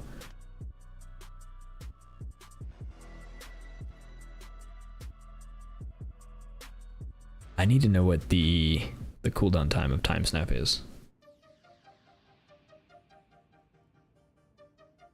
Good as a boss skill while running Chaos build? Yeah. Inevitable Glacial Hammer. Inevitable Critical. Ooh. What's up? How's it going? It's going well. Enjoying ourselves. Trying to think of at least fun builds. I don't know about good, but fun. Poison was fun in POE 1? Yeah, it was. Herald of Thunder Poison was probably one of my favorite builds in POE 1. So let's see. Back to this. Did we go Inevitable Critical? I don't think we do. The only reason I say I don't think we go Inevitable Critical is because in theory we would be dropping like 6 hammers on somebody right away. So as soon as one of them crits, none of the rest are going to crit. POE is fun, I must have missed that. You're thinking of League of Legends. League of Legends is the not fun one. Time Snap can have support skills? Yes, I believe all granted skills can have supports. Which is going to be incredible. I don't know what we're going to be able to pair with it. So that's going to be something. Maybe cooldown reduction? We do cooldown reduction on the cooldown reset skill. That is banned in this house. Okay. Last time I was so excited for a game was probably Cyberpunk. Cyberpunk is such a good game. I feel like Cyberpunk just got better as it came out. Like it gets so much better. Like a month after it was released. Although I didn't play for like a year, so maybe that was it. Because I didn't play the game until they fixed throwing knives. When they fixed throwing knives and I could make like a real throwing knife build, man, I was all over that game. Finished Cyberpunk like 6 times over. I have finished it a couple times. I only just learned that you don't have to, like if you... I only just now learned how much your choices matter and like how much agency you have. Like there's a person that dies in one of the playthroughs that I go through and they don't need to die. I didn't know. I didn't know you could save that person because the game doesn't tell you, and that's awesome. It was unplayable on release for a lot of people. Yeah. I know that what you're talking about. Yeah. It's wild, isn't it? Like I don't want to spoil it for anybody because if you don't know, then it's a really cool thing to find out, but it was so awesome when I found that out. We could just go Area of Effect.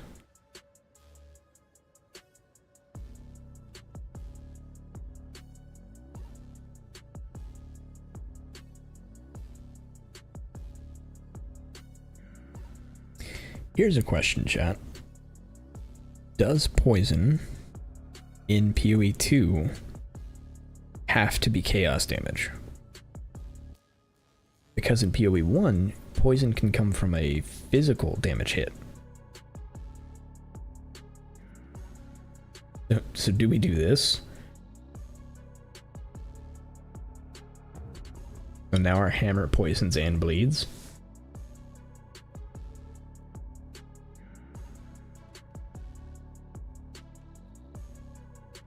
Probably not. It's probably not worth it. It's probably better to do like an increase in damage somewhere else.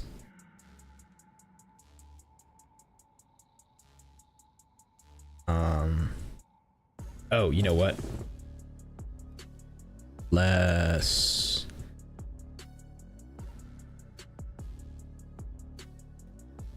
am I thinking of? Area.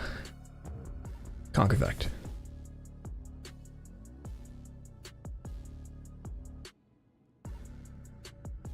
You do conk effect on Hammer of the Gods because it's so huge and it doesn't matter. And you don't have to do accuracy because it can't be evaded.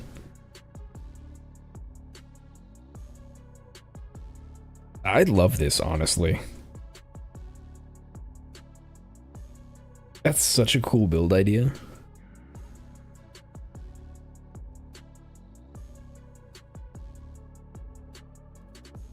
But yeah, so we just went through all that. Hey, welcome, Esther. Can't see you're here to avoid spoilers, but hope your planning goes well. Thanks, Esther. Good luck. Probably message them later. Thank them for dropping by. I'm gonna be a mother of a teenager on Monday. Oof. Although you've got a really good kid. I'm sure it'll be fine. You'll be alright.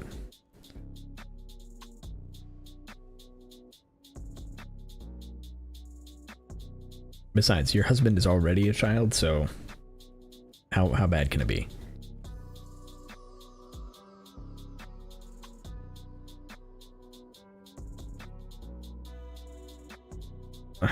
No, the teenager is terrifying.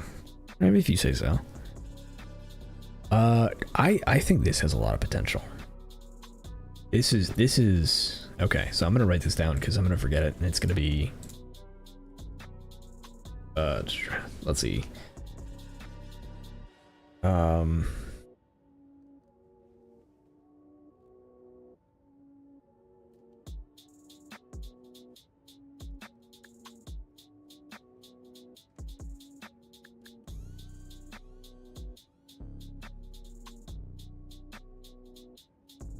All right, Time Lord, Hammer God of Deathly Ailments. We're gonna name it that. U code. Yes, that is my day job.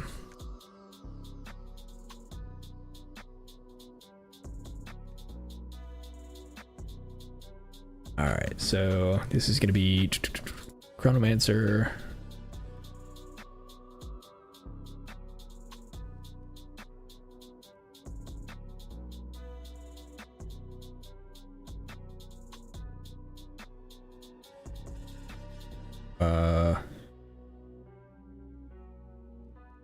Two-handed base build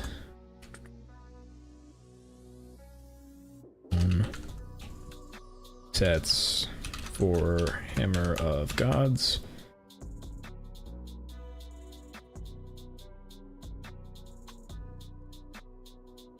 Hammer of Gods, and then do bring this over to another screen while I'm typing because it's going to be easier that way. So Hammer of Gods, second wind, hourglass,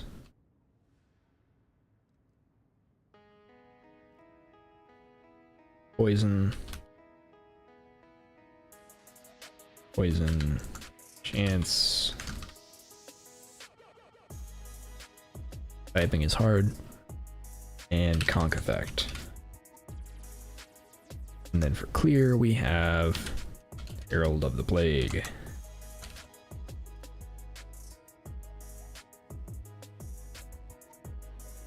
I really like this.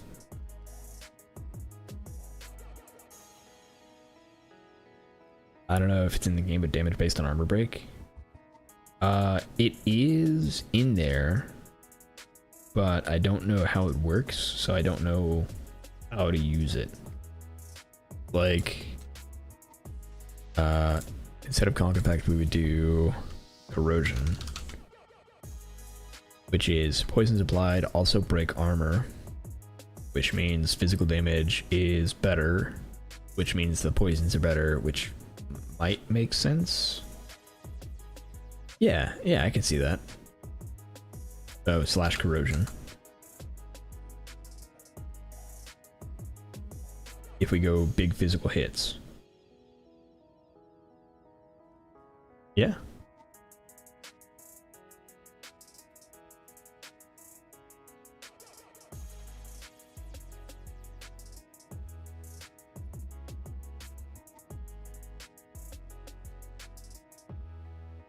I think that's got a lot of potential. Like, it definitely won't be my first build because I want to see if I can make a loop build first. A loop build or the blasphemy build. But the issue is, how do I want to achieve that? I think I do want to go Blood Mage. I think I legitimately want to go Blood Mage because cast on crit I think is going to be a lot more difficult to pull off, like to get a big cast on crit or a big amount of crit chance. And so having a base crit chance on my spells of 15% is huge. Like that's enormous.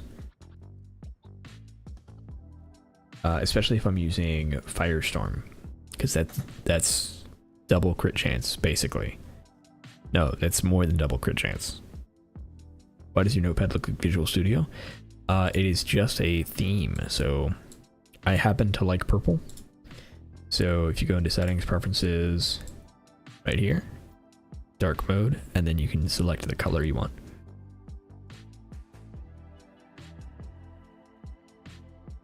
It's also Notepad++.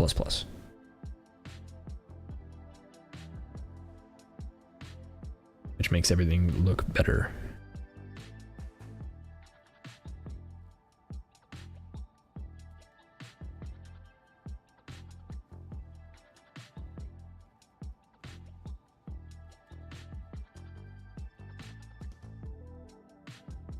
I want to learn more C#, but I'm not the brightest. C#, I mean, learning anything is time intensive more than it is about like knowing things.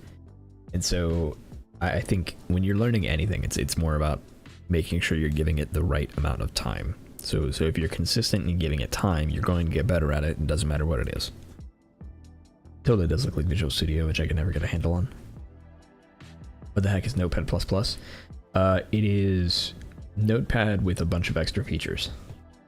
So somebody was like, hey, I really don't like Notepad, but I want something simple that I can just boot up. Because Visual Studios has a bunch of like really cool things you can do, but it takes like 15 years to boot up. Sometimes you just want to jot something down or like write quick notes. You can use Notepad++ for coding. I do not. I use it for notes. Or occasionally for formatting data structures. So if I'm like altering a JSON, then I'm doing it in Notepad++ because it's just easier. I was thinking about Blood Mage Firestorm yesterday. I think it's the way I might end up starting. Just because Firestorm has a very low crit chance on base, and it looks like it's going to be a very good skill. So I think that's what I'm going to do. I'm going to fall asleep while you theorycraft. It's 4 AM here. I hope you find a good build. Thanks for dropping by, Invoked. Sleep well.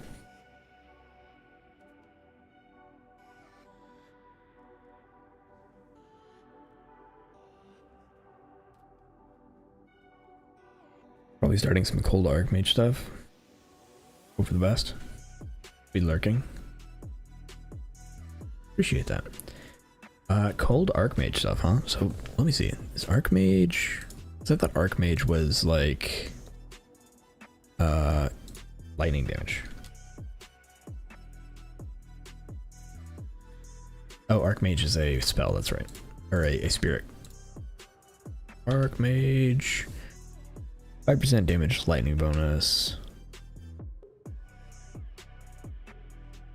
For each. Huh. Archmage is 100%. So it doesn't really convert anything to lightning damage. It adds on top.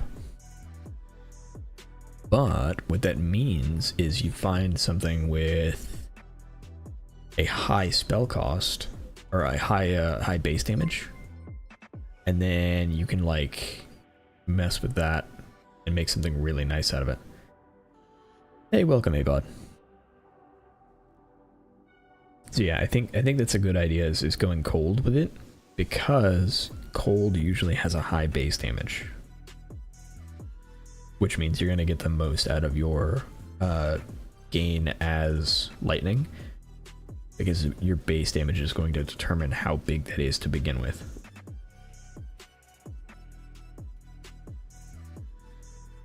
I think generally speaking, you know what? It might be fire. Fire might actually be better. I think the way it works is, let's see,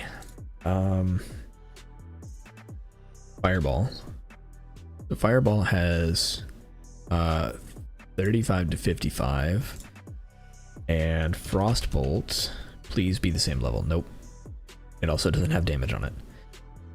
So if I remember the hierarchy correctly, cold because freeze, that's a great reason to do it anyway, because the base damage isn't going to matter a ton. It's just like a percentage basically. Fire will be better. Everyone wants to go lightning because shock ascendancies are nice. I just want to go cold because freeze. So I think freeze is going to be super valuable. But if I remember correctly, the way the variance in spells works, like overall, is like the elemental spells have specialties. Cold spells are almost always higher crit chance, so if you want crit, you almost always want to go cold, because it's just always going to have a base crit that's better, or it's going to have something that scales with crit in some way. Lightning generally has a really big range, so the maximum damage is usually high, but the minimum damage is super low. So there's a huge amount of variance in how the damage scales. Fire, I think, is usually higher base, but it's got a much lower crit strike chance. Again, this is all speculation based on my like vague understanding of how they balance things in POE1, so that might not carry over to POE2. I love this Notepad++ already. It's so good. There's also Ignite. Yeah, but I don't think... We're talking about like how Archmage scales. So if you're doing Archmage, your Ignite is only going to scale if you can do... I don't think there is a way for Ignite to be anything, right? Because Stormweaver doesn't have everything can ignite. They only have the chill and storms. But I haven't seen anything that makes lightning damage ignite. Storm like a squirrel and get distracted easily. I think I haven't been on the same like build track almost the entire stream. Like we've talked about so many different things. Although I do think we were onto something with the Hammer of Gods build. Like I think we're onto something here. But yeah, so cast on crit, firestorm, increase limit, mana flare, maybe. Because mana flare is going to depend on how that scales. AoE. And then...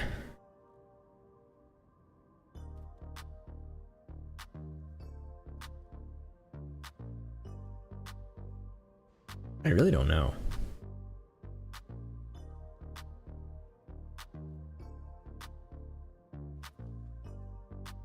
There's Munchkin's Warhammer 40k. That sounds awesome and a little terrifying. Hey, thanks for the follow. Appreciate that. Identify as a golden retriever.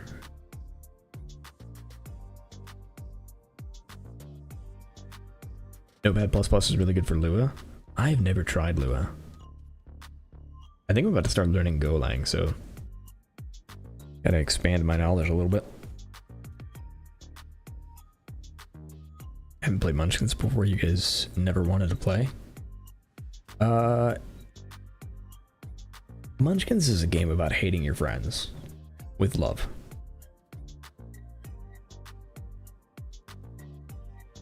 All right. Okay, so we've talked a ton about Stormweaver. Okay, we haven't talked a ton about Stormweaver, but I think like Stormweaver for me breaks down to, if I'm gonna go mana stacking, I'm gonna go Stormweaver, which is a possibility. Elemental Storm looks cool, but I'm not convinced I want to do it because I feel like 2 Ascendency points for Elemental Storm is a little rough, right? Because you've got Elemental Storm, which is trigger it on critical hit with spells, but we know that it's got a cooldown because there's a cooldown recovery right here. I don't know what that cooldown is. It doesn't show us what the cooldown is, and so there's like so much question about, okay, is this going to be good? Is it going to be bad? Is it going to be worth it? I don't know. It makes me wonder. I will probably try it anyway, but I don't know. Funny how I played POE in closed beta with a witch, and I'm back several years later to try POE2 with a witch. My first build in POE was a Flicker Strike Duelist, but I also didn't play in the closed beta in POE1.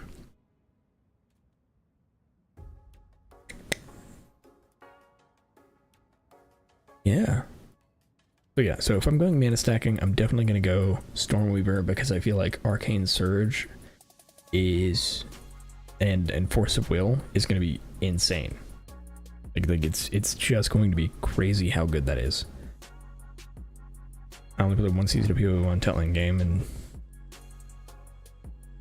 still big noob. I think everybody's big noob. Like I've got several thousand hours in POE1 and I still feel like a noob all the time.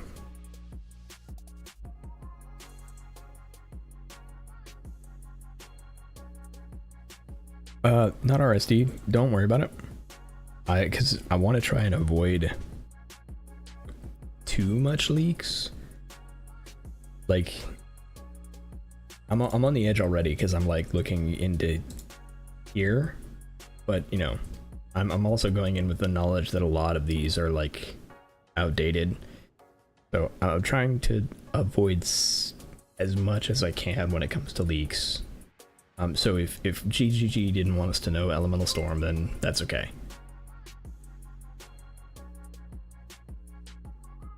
Hey, thanks for the follow, Pineful. So where are we at? So Stormweaver is solid if I'm gonna go mana stacking at all. Chronomancer is more tempting now than ever because like the build we came up with is so awesome. I don't know how I feel about Elemental Storm even after seeing the numbers. Fair.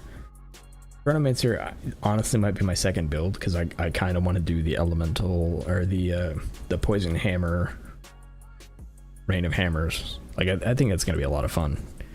I don't know if it's gonna be good, but it'll be fun. Titan, I do eventually want to do. Like I eventually want to play all of them. Crazy Slam build is actually going to be super nice. Warbringer is super defensive. I think I'm going to wait for Dreamcore's video on his version of this because I do like his Corrupting Cry approach with Ignore Warcry cooldowns. I think that's super cool. So I'm going to wait to see what he does with that. Probably thinking about doing Tornado Shot Deadeye as second build. Nice. They will let us respec Ascendency points. I don't... right. Yeah, so I think, yes, respec Ascendency, but not change your Ascendency. So once you pick a Blood Mage, you're stuck in Blood Mage, but you can respec inside of Blood Mage as much as you want. I think... You know, I can't say for sure. I don't have a, like, source for that, but it doesn't make sense to not be able to respec inside of it.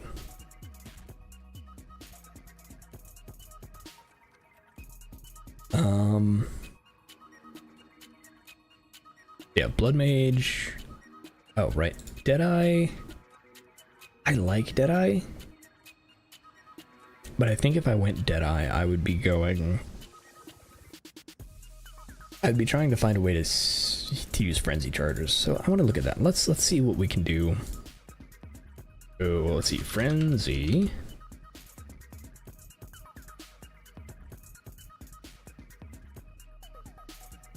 We got Combat Frenzy. Ooh.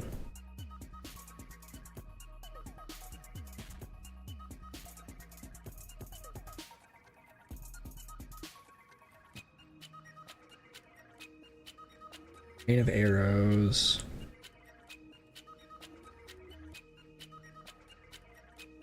Rain of Arrows might be... Yeah, it might still be crazy with Deadeye. Sniper's Mark, Grant's Frenzy. If you critical hit. Okay, so Rain of Arrows and Barrage. Honestly, I think both of these are incredible because if you go Deadeye, you have 30% chance when you would gain maximum. Let's say you definitely have 3. I think you can still get up to 6. And then you have a 50% chance to double your benefit from consuming frenzy charges. So 12, possibly. Which means Rain of Arrows would fire a crazy amount of arrows. And Barrage, your next hit would repeat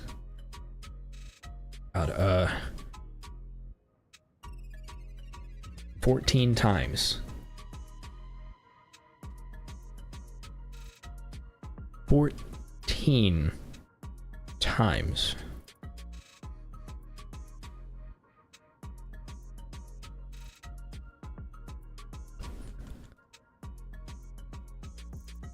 And you can support that. You can make this better.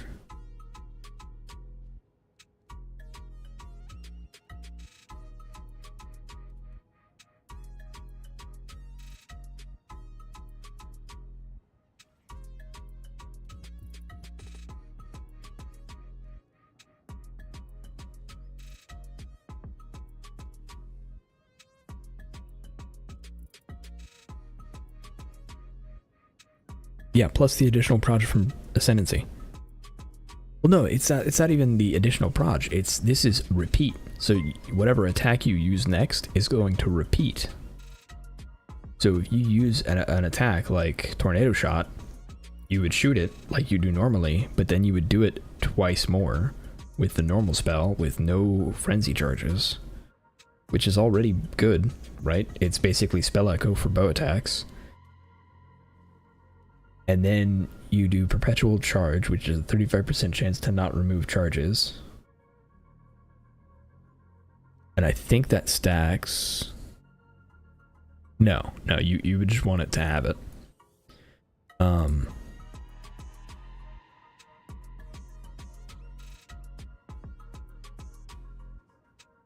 need to go to sleep. Thanks for joining, Bartek. Otherwise I'd be here forever. Hey, we will be back on Friday for sure, so if you want to join again, we'll be cooking something up in-game. Well, maybe. Hopefully the servers are okay, but we'll see. Good night, Bartek. Thanks for joining. Also, thank you again, everybody, for all of the follows. Exile Smack, I did miss that, so I'm sorry. Thank you for the follow. I appreciate that. Can you put Barrage in a trigger gem? Yes. Yeah, it is a spell, so it should be fine in a cast while channeling. So, let's see, cast while channeling, or cast on crit is what I would probably put it in. Cast on crit, cast on freeze, cast on melee kill, cast on minion death. Probably cast on crit.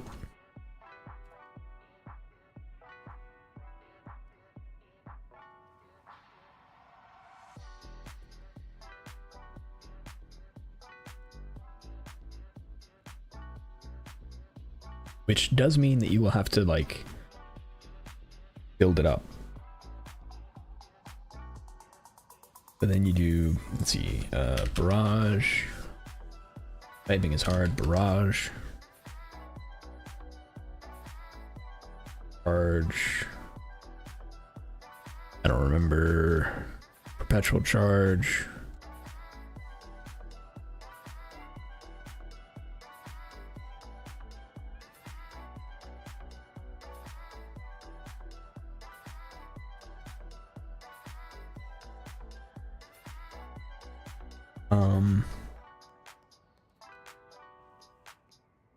What else can we do? I really don't know. I don't know what else would work with it. Like you can't do like well, you could do increased duration, but it wouldn't matter. Because he'd probably be firing all the time anyway. Perpetual charge is awesome, but you can't add damage to it. Fighting cold, bleed, chance blind, break endurance, brutality. Honk effect wouldn't work.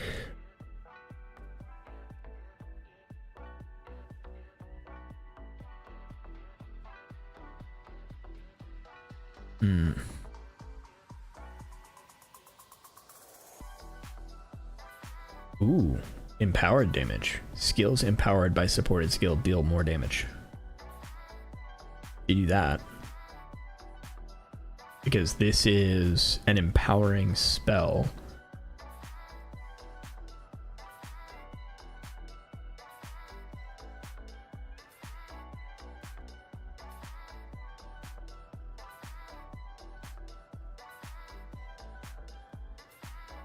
Then what?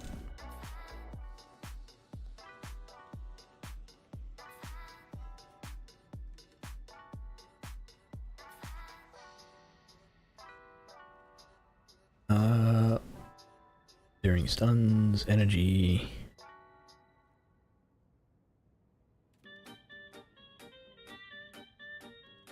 Eternal flame, no. Execute, no. Exploit weakness, no. Final strike of supported skills can be performed twice in succession. Okay, no, that wouldn't work because it has to be a strike skill, so no.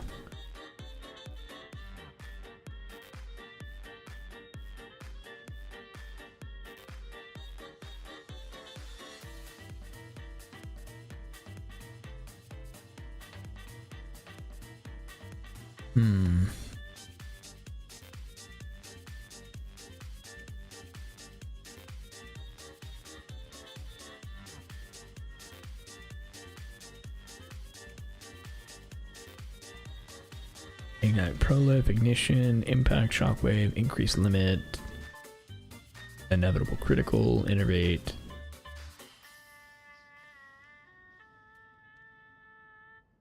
Knockback, last gasp.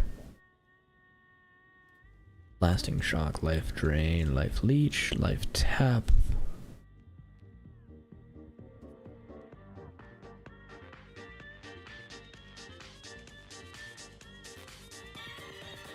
Yeah, the thing is, like, this doesn't hit enemies, so it's got like a weird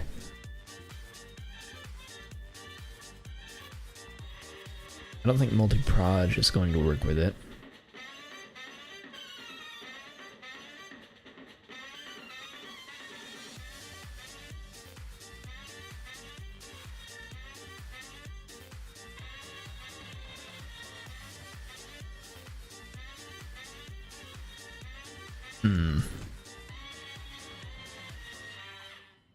Searing Flame, Second Wind, Shock Chance, Siphon, Slower Proj, Soul Drain.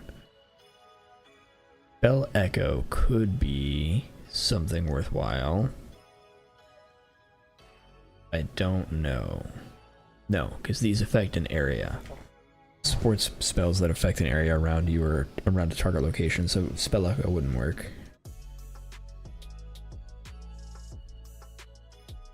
More stun threshold, so Unbreakable might actually be nice. I think that would be you get more stun threshold for the duration of the buff, maybe?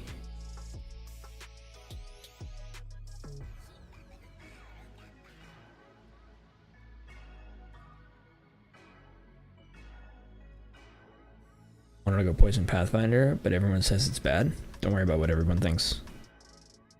Do what you think is going to be fun. No one knows what the game is going to be like on launch.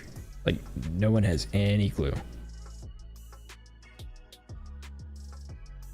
Worst case scenario, you have a rough start and you reroll.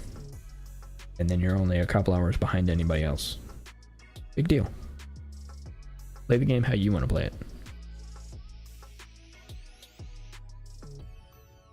We'll take a look at Pathfinder next and see if we can find something.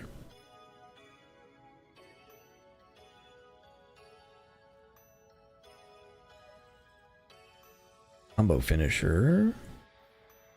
30, arcane surge, ammo conservation, reduce cooldown vitality. Okay, so I think that's pretty much it for like what we can add on to this. But I think as is, this is, yeah, I think as is, this is pretty crazy. So you do cast on grit, perpetual charge, empowered damage, barrage, and then you go with a frenzy charge, stacking Deadeye, and you've got something wild. That's 14 repeated attacks if you can get 6 frenzy charges. 14. They're up to 14. Hey, thanks for the follow, LSM. Alright, so let's take a look at Pathfinder, because Pathfinder I think is getting a bad rap, and I don't think it deserves it. I think your GR was a good test for my hubs. Thankfully he's better with the baby than the dog with the cat. Oh, golden retriever. Concoction Pathfinder is surely the way. I think Concoction Pathfinder has some potential. I don't think those are things that you should dismiss. So poison concoction is something that is generally just good in one. It's going to be different though, and it's going to scale a lot differently. So throw a bottle that explodes, dealing unarmed chaos attack damage in an area. Poison has more effect. I think this is huge.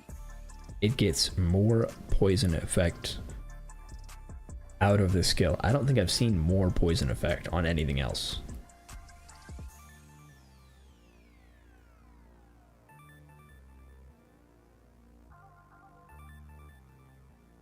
Have we seen more poison effect anywhere?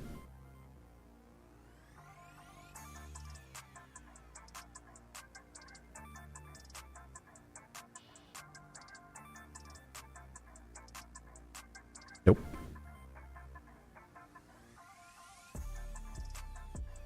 I think more poison effect might actually be huge.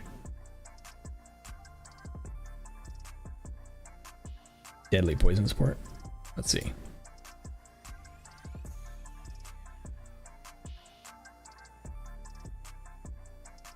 More effect from poison from supported skills.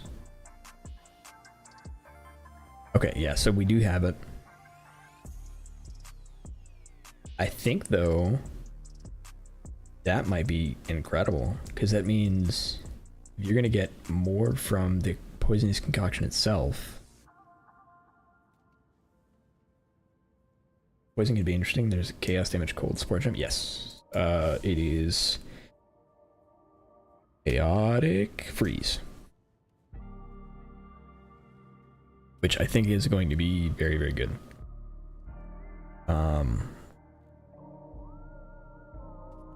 yeah, that might be the way to do this, is do chaotic freeze on poisonous concoction. Yeah, poisonous concoction, chaotic freeze, deadly poison to stack the more poison damage. You're already going to have double number of poisons. Less poison duration doesn't matter, because you can just stack more attack speed and get more poisonous concoctions. Or you can do you're gonna do definitely more projectile. Multi-barrage. Is barrage a bow? Okay, it does require a bow. Does... Okay, yeah. I was about to say, if barrage doesn't require a bow, that's going to be super broken. Chaotic freeze only work for non-ailment dot. In fact, I think, wait. Good call. Non-ailment chaos damage over time. You were correct. Take that off there. Added chaos instead. Good call. Barrage without a bow, yeah, really. Okay, so got that. You've got damage spreads. I don't know how good this is. Because the question is, how good is Herald of Plague? Spreads the most damaging poison within a 1.6 meter radius. So, problem there is, unless they change it, or unless they change Herald of Plague, 3 is not good. Unless you just take a different Herald.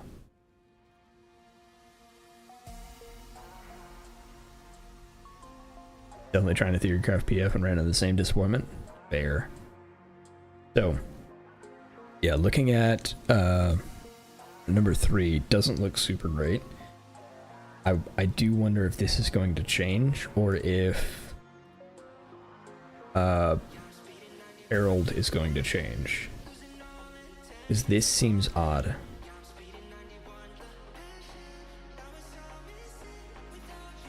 Like, it doesn't seem right that there's a single reservation that just replaces an Ascendency point.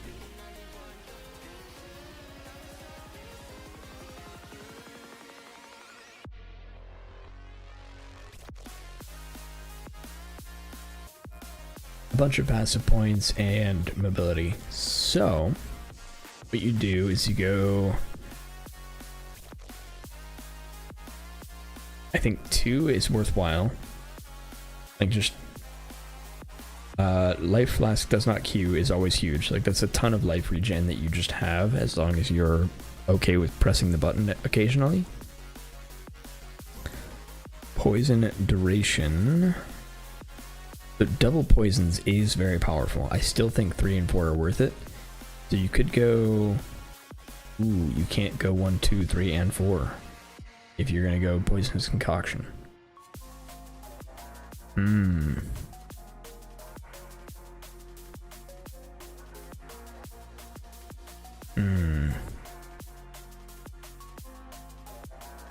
We are not cat people. I mean, hey, someone suggested putting Decaying Hex on a curse and adding Chaotic Freeze there, but I was thinking of putting my curse on Blasphemy instead of manually casting it. That will work, and it's something that I've been looking at. But if you do that, to mail her to Joespresso? No. You can't mail her to me. I refuse. I have 1 cat. That is enough. So the Decaying Hex will work, and I think that's worthwhile.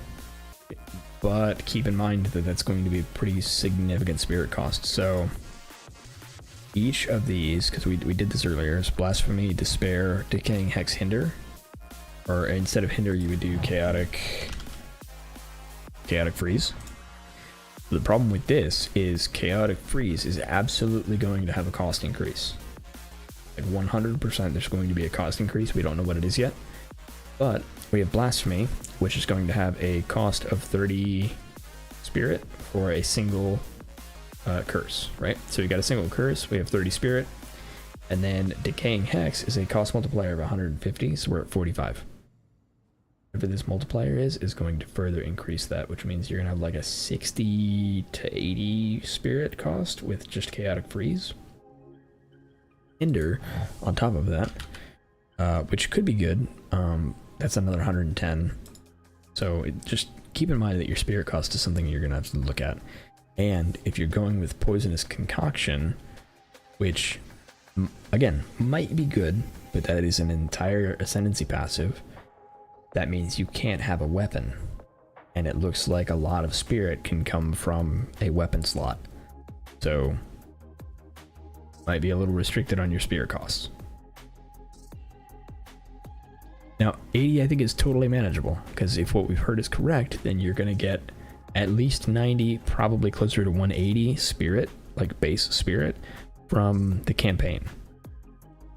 So, all that being said, even if you don't scale spirit, if you're okay with like limiting your other spirit costs, then you should be okay. But it's something to keep in mind, right? And it also comes at the cost of, we don't know how big the range of blasphemy is. Blasphemy support says in an aura around you, we don't know how near we have to be. Worth testing, worth trying, but keep that in mind. Now, I do think that those who are saying Pathfinder is going to be weak, I still think they're underestimating it. Hey, thanks for the follow, James. Appreciate that. So I think what you do is, let's find something that poisons. Poison burst arrow, fire an arrow that poisons enemies on hit. When it lands, it creates a burst of poison affecting enemies around the arrow. Plague bearer, herald of plague, toxic growth.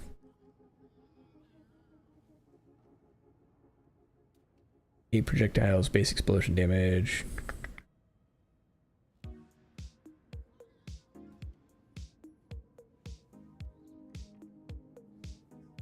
Can be poisoned, causing them to explode more violently. Okay. Gas arrow, creating fiery explosion.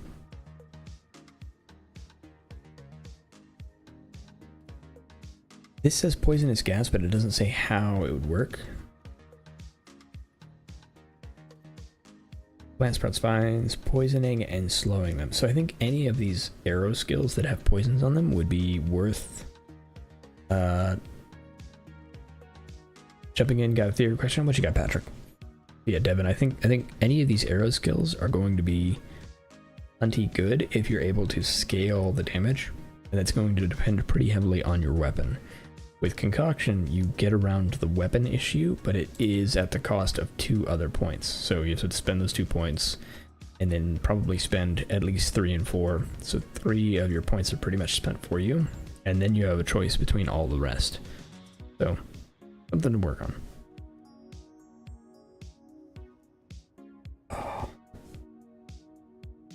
In your opinion, which poison chaos curse build would work better, Pathfinder or Acolyte? Sorry, it's not about what you're currently talking about. That's alright, we're jumping around a lot. So just throw it up there and we'll see what we can get to it. Alright, so we just looked at Pathfinder, and I think Pathfinder is probably better, like hands down, for poison specific. Is doubling your poison threshold or your maximum amount of poisons is huge. So if you're going for a poison build, I think it's going to be insanely difficult to beat Pathfinder. Concoctions can be used with a weapon. I don't think so. I think they have to be unarmed. So right here it says dealing unarmed chaos attack damage. So I think it's going off unarmed no matter what.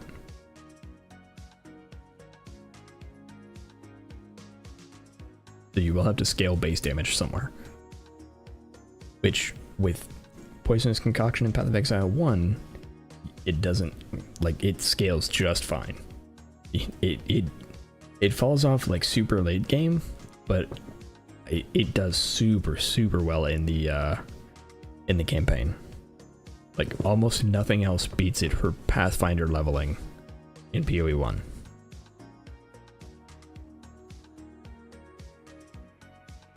As far as Acolyte, so let's see. Effective Chayula.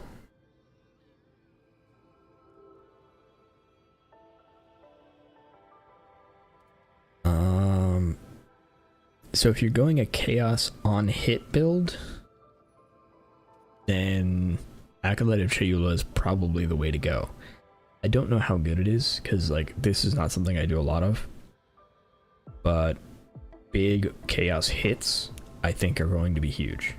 Now this can do, I mean this can mean big poisons from the hits, but you're going to be based on like a 1 or 2 poisons, not like a ton of them, because again the advantage that Pathfinder has is your double the number of poisons you can inflict. So at base, this is 1, and we know there's at least one thing that allows you to increase the number of poisons you can inflict by 1 in the form of a support gem, which means that you go from 1 to 2 normally, but on Pathfinder you would go from 2 to 4, because I think this is going to be a multiplier on your number of poisons. So it's not just the base, it's everything. So once everything is calculated, you double that number.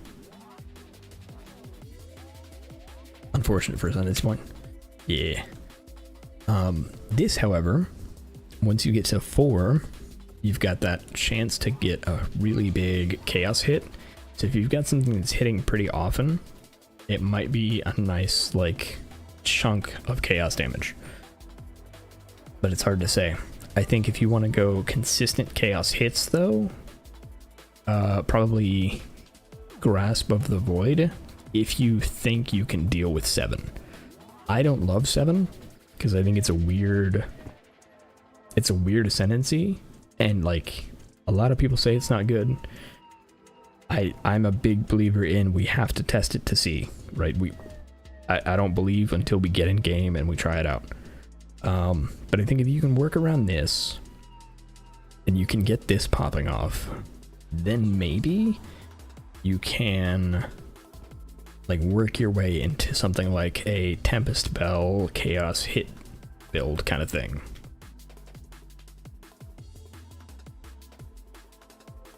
Yes, it would work with the area or like with the blasphemy support.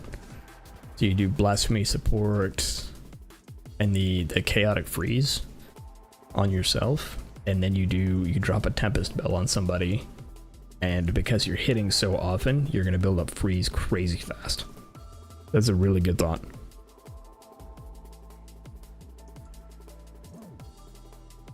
But I think the answer overall, Kushmar, is gonna be do whichever one you like more and test it out, see what you like.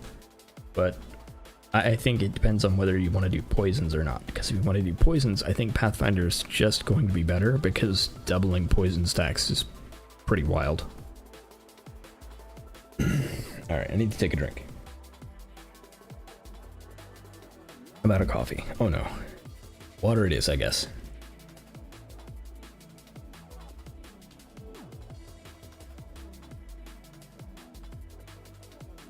Alright. Okay, Patrick. Warrior class, first weapon set, shield, second weapon set. The one you need for skeleton warriors, companions, pets. Does the spirit carry over? Having a spirit when you change over the first weapon. Ooh, that's a good question. I don't know. So that's the thing we're gonna have to be in game for. My suspicion is that when you change weapons, if you have spirit weapons, it's going to change the spirit total.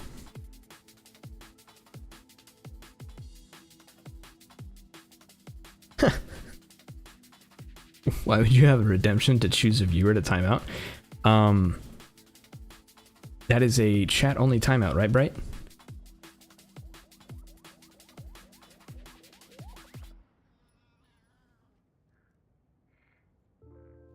I wanted to force you to get up and go get coffee.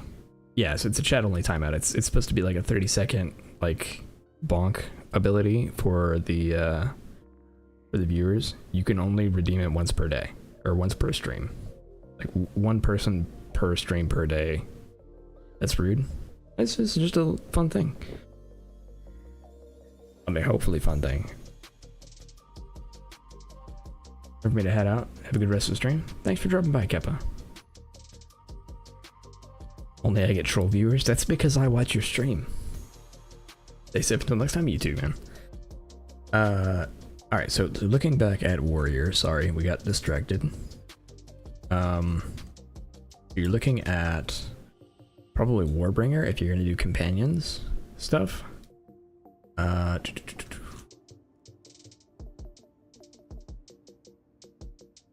one has a good answer in Discord. Yeah, so first weapon set, shield, second weapon set, the one you need for Skeleton Wars. Yeah, so I think my suspicion is that when you change, it's absolutely going to change your spirit. So if you have anything summoned, whatever you summoned most recently that exceeds the spirit cost, so like let's say if you have weapon set 2 and weapon set 2 has 300 spirit, but weapon set 1 only has 100, I think whenever you switch to weapon set 1, your minions that exceed that 100 point spirit threshold are going to go away. That's my suspicion. I don't know how that works though, because it's going to be a really weird thing with how they auto switch. So I think you're just going to have to get in and test it, honestly. It's going to be rough. The longer I go without streaming, the more I forget.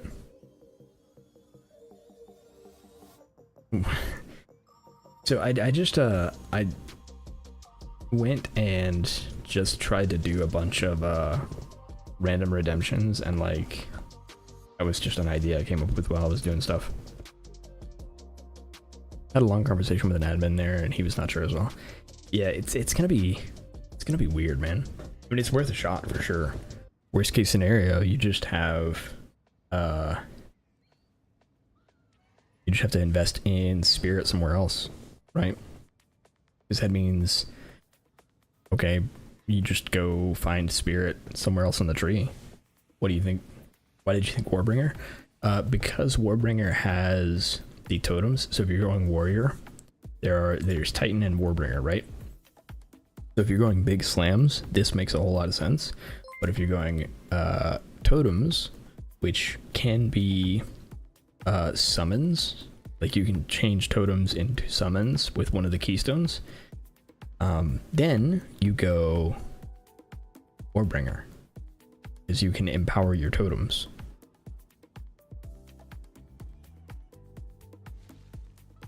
You need sound alerts, I'm telling you. I had oh you're talking about like on Twitch. Yeah, I don't know about that. Hey, thanks for the follow, Valentine.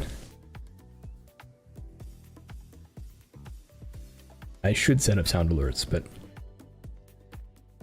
that's gonna be a process.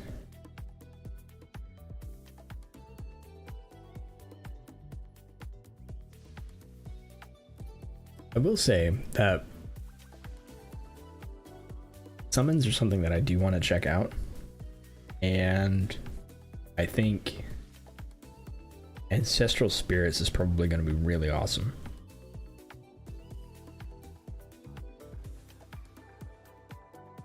Honestly, this class is going to be crazy tanky, I think. What was the weapon sets that were best for Spirit? It appears to be Scepters. So we can go over here, and there's like these Scepters that are in the teaser right here. And they have a base Spirit right here. And they are Strength Int, so it actually does work with a warrior. Like, you could just make some Strength Int Scepters. And they're not going to be crazy good for, like, hits. But if you're going for a minion build, and you've got totems anyway, it might work. It depends on if totems use your weapon. Because if totems use your weapon, then you're probably going to want to have a good weapon, like, to hit with. We also don't know what all the base types are. So like we know this is here. We don't know what other things are, and we don't know if there's spirit we can get elsewhere. Up and run a Shadow Knight type class.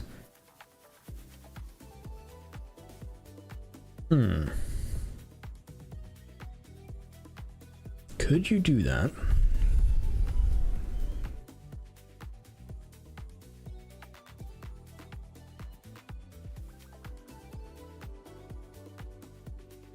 I'm trying to think of some things you could do.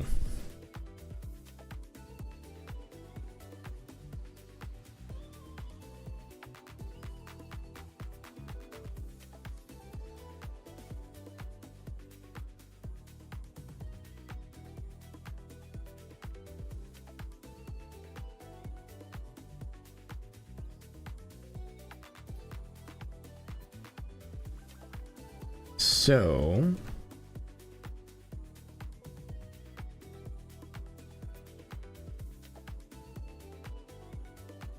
Power charge.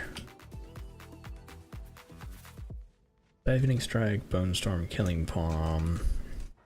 Okay, so if you want to go a minion hybrid melee class, it might be better to go with a monk class.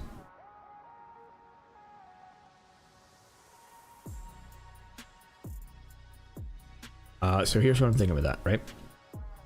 The monk is, and it doesn't really matter because again, you can use your skills anywhere, right? So what I'm thinking is you go power offering and then you have skeletons. So you have a skeleton, like tiny horde, like doesn't have to be a ton of them, but just you have some skeletons, and then you do power offering. So you impale one of your skeletons on a bone spike and you get a power charge, right?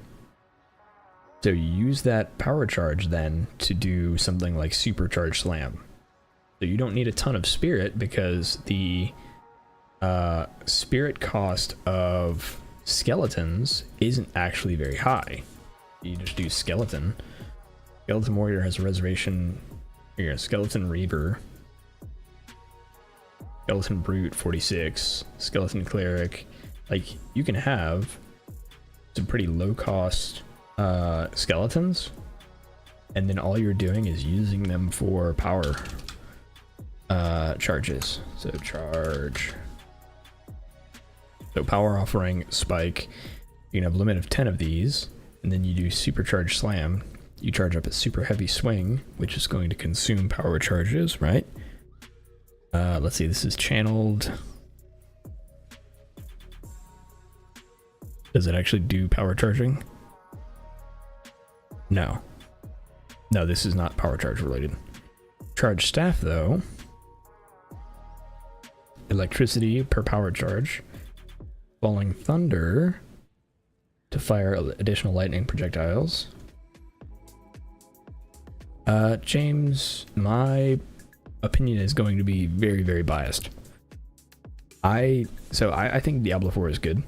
I think because I love making weird builds, like I like seeing if I can break things or seeing if I can make something interesting that doesn't necessarily have to be good. I prefer Path of Exile because it's a more flexible system. So Path of Exile 2 to me is an extension of that like really flexible, malleable sandbox. And that is, in my opinion, going to make for a better game, basically. Like the sandbox of creating something cool to me is more valuable. I do think that Diablo 4 has a lot to be said for it in that it's got like well-defined classes, but you know, it's to me it lacks a lot of that flexibility. Like I can't be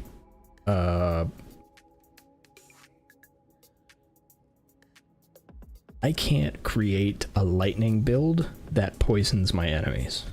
And that's the thing you can do in Path of Exile. Like, you can be a storm mage that just walks around and things around you get shocked all the time, but also that lightning all does chaos damage and everything is being poisoned around you. That's a thing in Path of Exile 1. And it's a lot of fun. And I think that to me is what kind of is missing out of D4.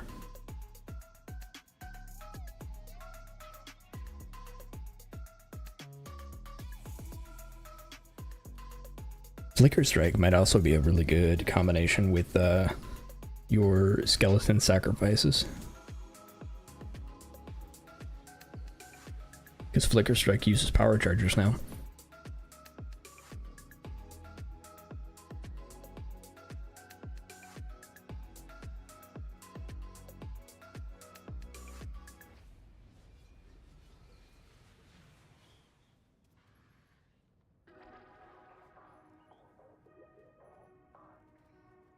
Divining Strike.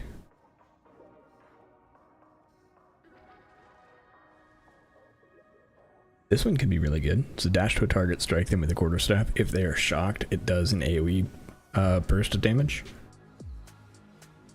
So you could do like, instead of doing regular skeletons, you do siphoning strike with storm mages. Because you can do skeletal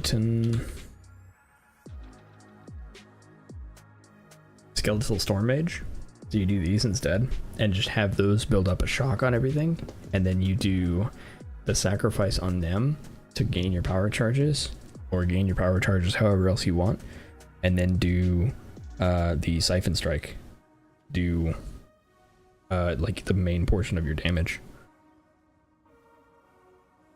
So it treats your storm mages just like a shocking mechanism. What about poisoning your enemies? I have a list. In-game. Come on now. Gotta keep it family friendly around here.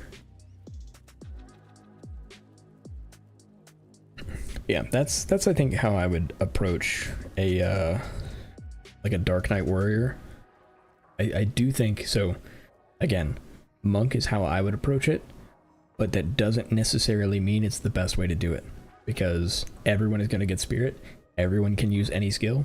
So if you see some stuff on the other side of the passive tree, and that's going to be like the big thing, like when we get the passive tree, when we get in game and you start looking around, see what you can find that you like and see what playstyles you enjoy, and then build around that.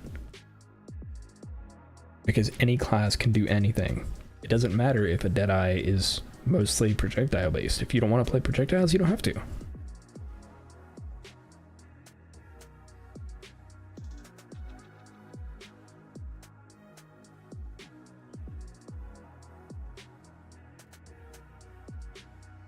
Alright. I am going to take a quick break because I haven't like stood up in almost 2 hours. So I will be right back, and then maybe we continue the Firestorm discussion, or maybe we look into one of the other classes, because we haven't looked at Infernalist yet. I will be right back.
Alright, we are back.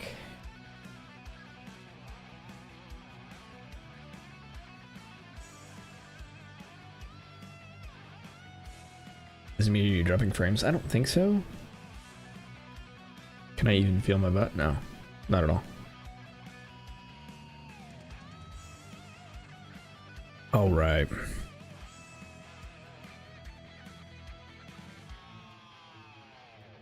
Infernalist. What have we got here? Hey Valentine, thanks for the follow. Appreciate that.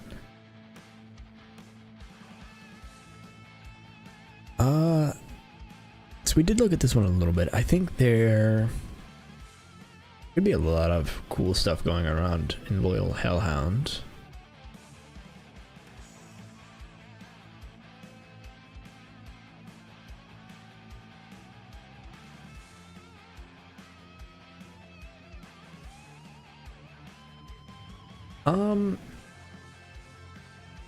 I wonder if we can summon more than one of these. Because every other summon we can have multiples of, right? Like we can control the amount, but in the skill. I wonder if we can have like a horde of hellhounds.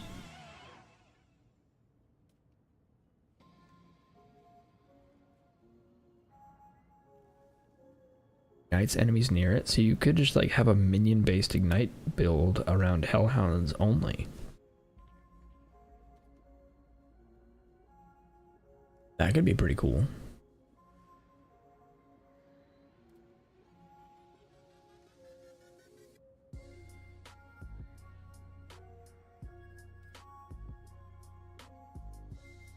Then you go maybe Seething Body. You go Pyromantic Pact, Seething Body, and Bringer Flames.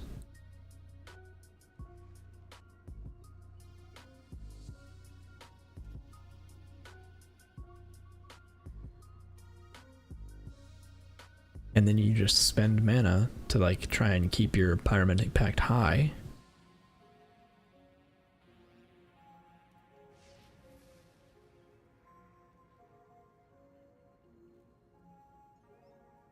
Although, it might not matter. You might be able to do, while not on low, all damage contributes to ignite chance and magnitude. While on high, you and your allies gain 20% damage as fire. So high, I think, would probably be 75 or 65 plus. I would expect it to be the opposite of low. Low is 35%, so high would be 65% or higher, I think. So if you can get above 65% Infernal Flame, then you get a bonus in damage. And what you might be able to do is use something like Flame Blast, because you're going to be channeling it. And so it's going to be stacking up mana cost throughout that time. And then whenever you get to your the threshold you need, you let it go off. I found the skill build maker that you're using. Yeah, I would have linked it to you. My bad. I didn't know you didn't have it. Now, keep in mind, Patrick, that those are very possibly out of date or incorrect. Like, it's just the best idea we have right now. So don't rely on the numbers, and understand that some of those are missing, some of those are outdated, some of those don't work the same. You know, it's kind of best guess kind of thing.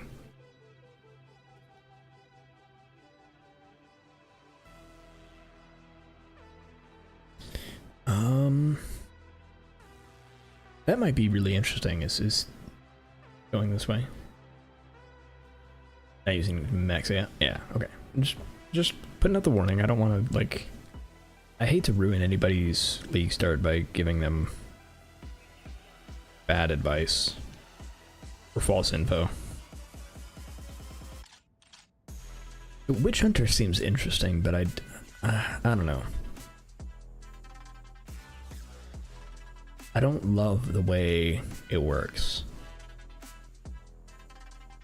Alright, how does the concentration work? Enemies have less cooldown recovery rate the lower their concentration is, scaling down to 50% less when concentration is 0%. So they use their abilities less often.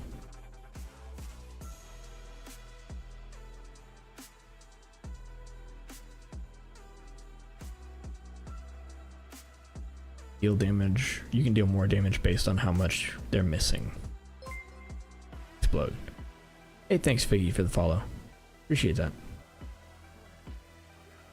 Appreciate it. I'm an old school gamer back to 97 and Ultima Online. Ultima was an experience.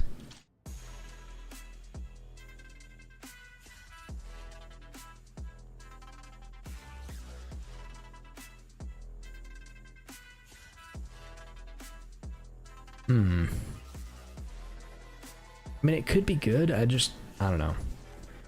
I don't love this. This is really cool. Like, Culling Strike plus Decimating Strike is cool. But again, I don't love conditionals. So like, I get a random, like it's a discount on bosses. Like, I go fight a boss and I have a discount of 10 to 35% off of their life. But I don't know. I don't love it. It's very possible this is like crazy powerful, but I don't know.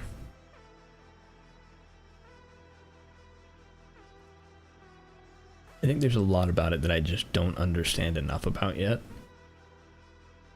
Like, how good is 30% more damage?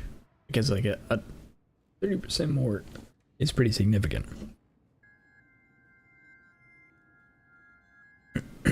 But is it significant enough for an entire Ascendency? I guess honestly, probably. Trickster kind of has the same kind of deal, right? Like Trickster in POE1 has a single more damage that like probably maxes out at somewhere around 40%. And it does just fine. So maybe it is. Maybe this is good. Maybe it is enough.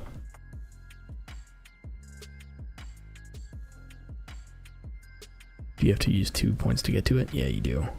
I mean, that makes sense though, because you're gonna have concentration. So maybe, like, it is a very interesting concept. Like, just having the boss use special abilities less often seems good. What's good? How's it going, Figgy? Welcome, welcome.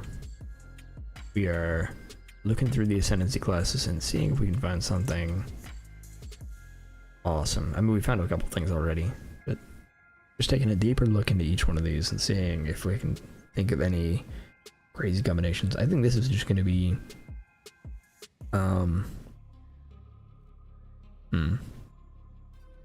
break on hit equal to 100% of the damage dealt. Enemies regain 10% of concentration every second. So you have to hit at least once per second.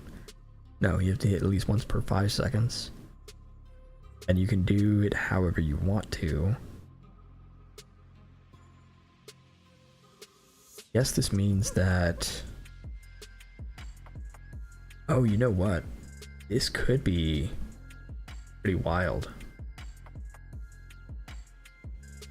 I just thought about Decimating Strike with combination and Witchbane. Because Decimating Strike can take up to 35%, which means that they're going to be... their abilities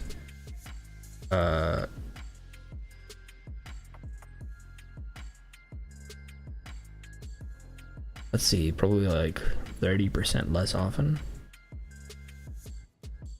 if you get a good Decimating Strike off, and then you're already gaining like 20% more damage if you get a good Decimating Strike. Okay, I can see that. I can see that, because if you're dealing that much damage right off the bat, then you're lowering concentration significantly, and as long as you don't let that up, I think if you aren't able to keep it up, so if you let that 5 seconds pass and not do damage, you're going to be in trouble. But I think if you can keep that 5 seconds, if you can keep the concentration down, then you'll be in good shape. Okay, I can see it. I'm more on board now. This one I think is one of my favorites, just because of like how flexible it is. We have no idea how good quality is. I can't wait to find out. Level of all is probably going to be great. Less cost might be good if you also go for additional skill slots, and if it applies to spirit cost. That's going to be a big question, is if it applies to spirit cost. I think I'll try Legionary too. I will probably try all of the things. Like, I want to see how all of them work. I can't wait. 2 copies of the same support gem is really good. Like, having 2 skills that can spell echo or 2 skills that can multi-proj is going to be huge. And then inherent bonus and attribute requirements. These are all really, really powerful.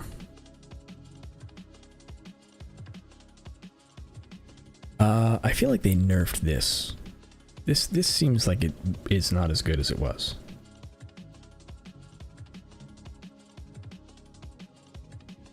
That would be sweet, yeah. Yeah, agreed, that would be sweet. I think if I do the chaos or intelligence stacking build, I'm probably gonna try and do it on the Gemling Legionnaire. And then I'll just be moving around the tree a lot. The support gems? Oh yeah, the support gems are gonna be huge as well. It's also really cool because it breaks one of the mechanics of the game, and I think stuff like that is awesome.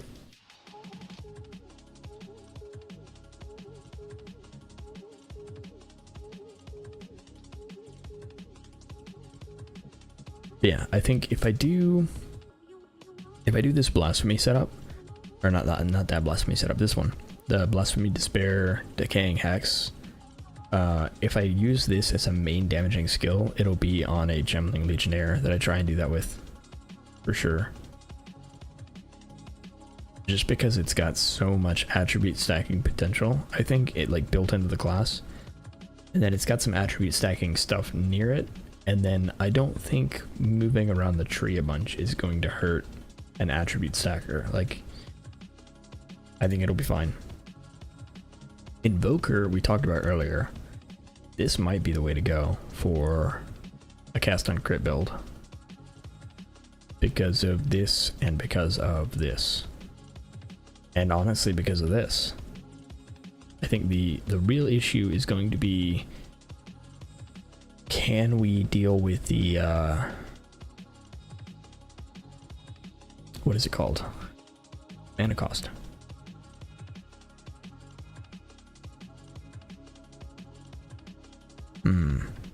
Maybe we do. Maybe we do this. Maybe we do Invoker with Lead Me Through Grace.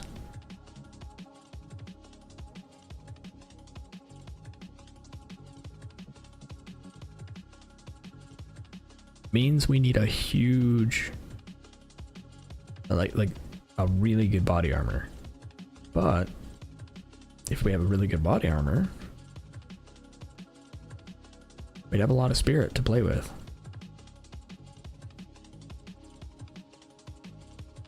And then we have a bunch of physical damage reduction.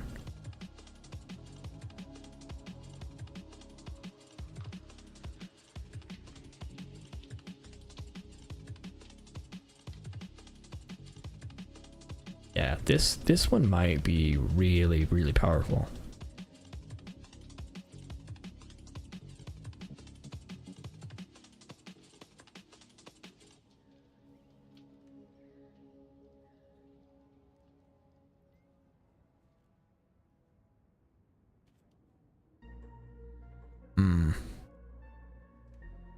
Very tempting.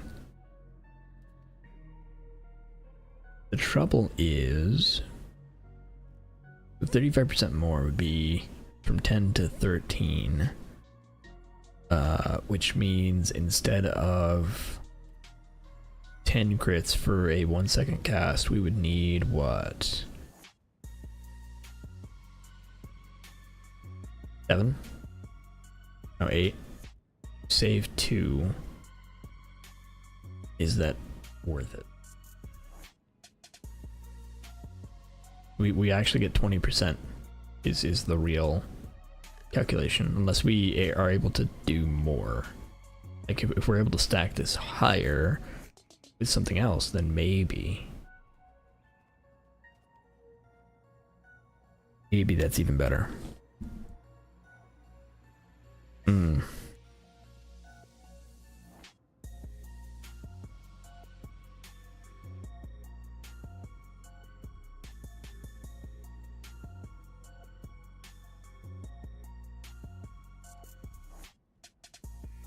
Hard to say. So many good choices. There really are. Like, I don't think there's a bad choice. I really don't. I think there are great possibilities in all of these. I think of them all, Acolyte of Shayula and Witch Hunter are my least favorite, but that's because of my playstyle. Like, that's how I think. So I like the Spirit Reservation system, and so I want to play with that. And a big part of Acolyte of Shayula takes that away.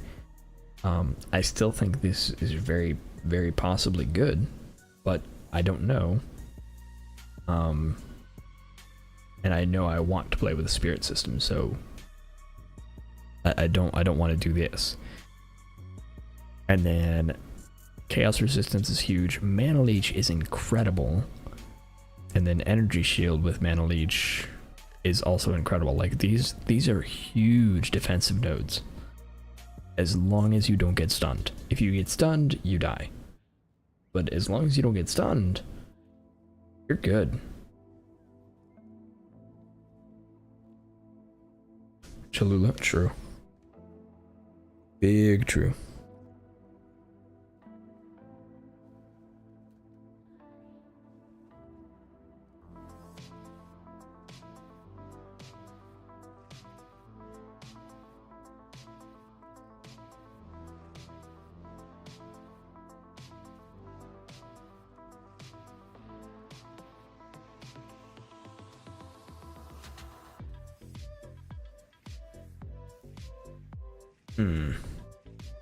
Okay, so I think for me it's gonna be between Invoker and Blood Mage for now, which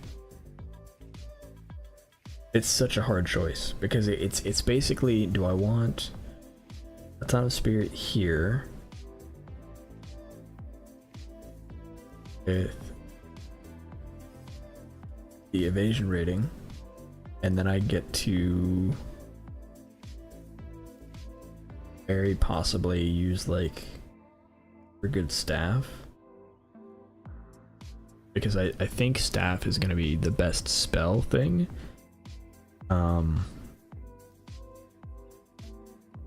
Which I don't think is going to give spirit. This might be the best damage possibility. Do like a Titan warrior for a few and give me your thoughts? Sure.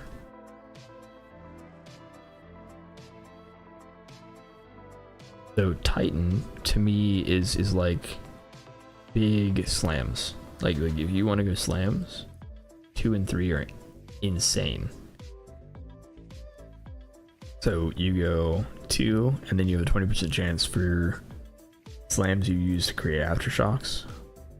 Aftershocks are area damage that occur after initial impact.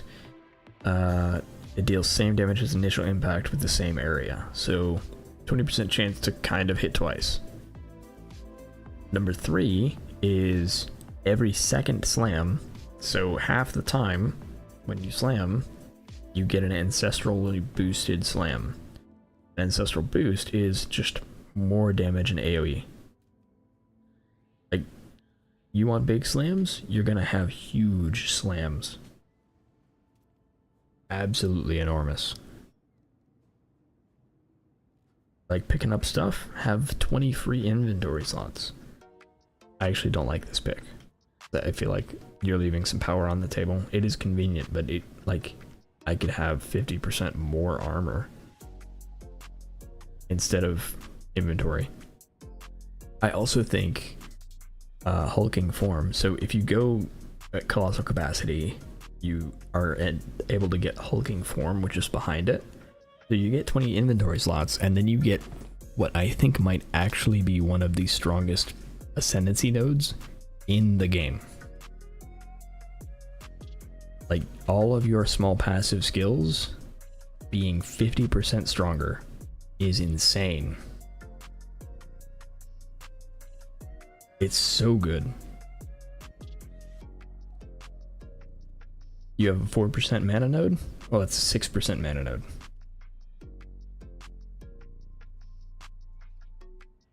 You're gonna have what? Let's see, is it small pass? Does it have a thing for small passives? So the only question I have here is, are the travel nodes, like are the int strength dex, like are those considered small passives? Because if they are, then not only are you getting like an increased effect of all of the wheels, but your dex and strength, like your strength is going to be your big one, right? 5 strength, well that's now 7 strength. So now every time you pick up strength on your passive tree, you're getting 7 instead of 5. It's like on the tree, the little ones on the way to the bigger ones. Yes, that is exactly what that is.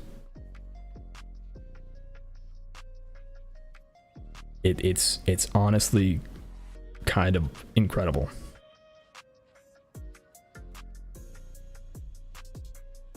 Yeah. Your hits are crushing blows, means that you get stuns more often. 40% more damage to heavy stunned enemies. This is an incredibly big damage multiplier. So if you go 2, 3, 6, 7, you're gonna annihilate something. Like you're gonna hit it once, twice, get your ancestrally boosted. It's going to be hit for more because it's going to do 20% more damage area of effect.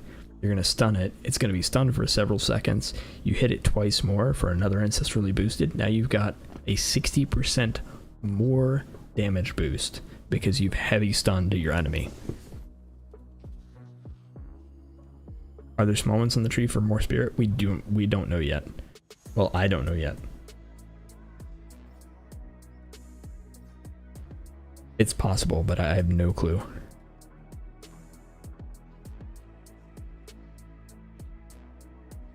Like, if you want a class that's going to take away a like crazy percentage of a boss health pool in one hit, this is the one. You take 2, 3, and 6, 7.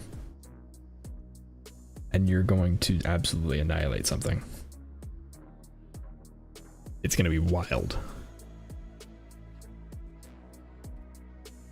Honestly, looking at this, the only node on here that isn't incredible is Colossal Capacity. And it's in front of what I actually think is the best node in the game. So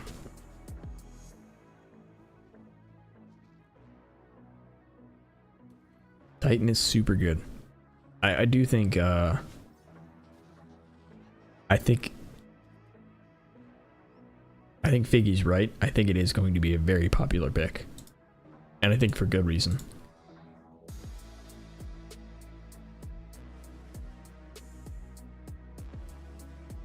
Alright, I need to do something real quick.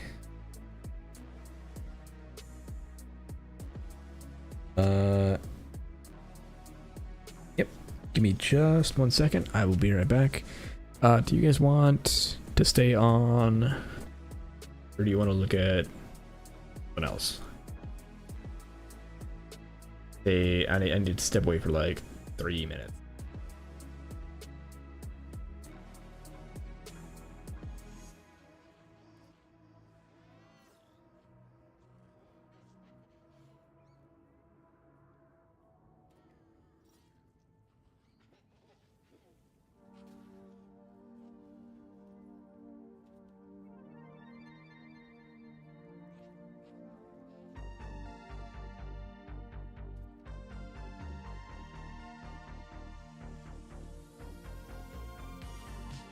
Are there any of these that are that long? No, probably not.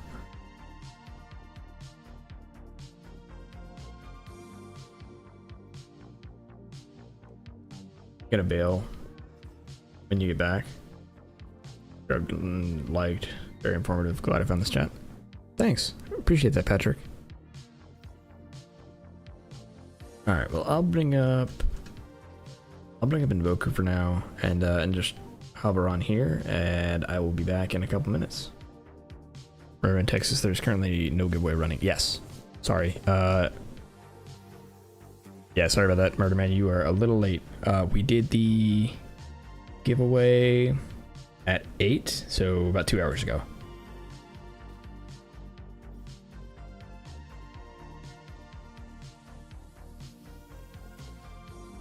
Yeah, sorry. It's still on your channel? Yeah, let me update that. Let me update that.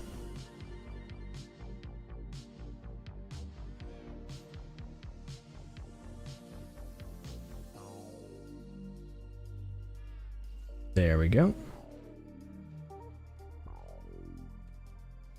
And I don't know if I can update it on... it looks like I can.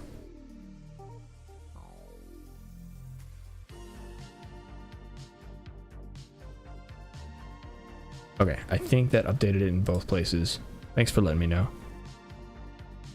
Appreciate that. Alright. I'm gonna step away for just a minute. Let's see.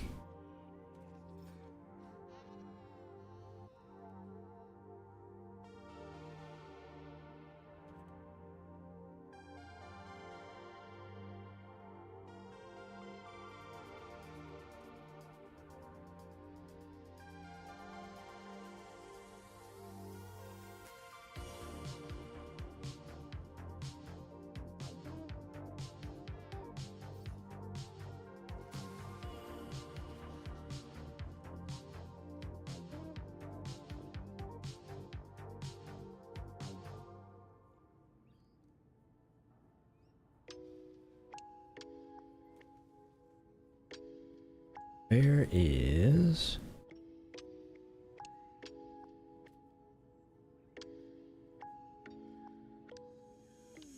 There we go. Okay. You're back. Sorry everybody for the pause. And I'll see you in 3 minutes.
3 hours later? How dare you, Bright May?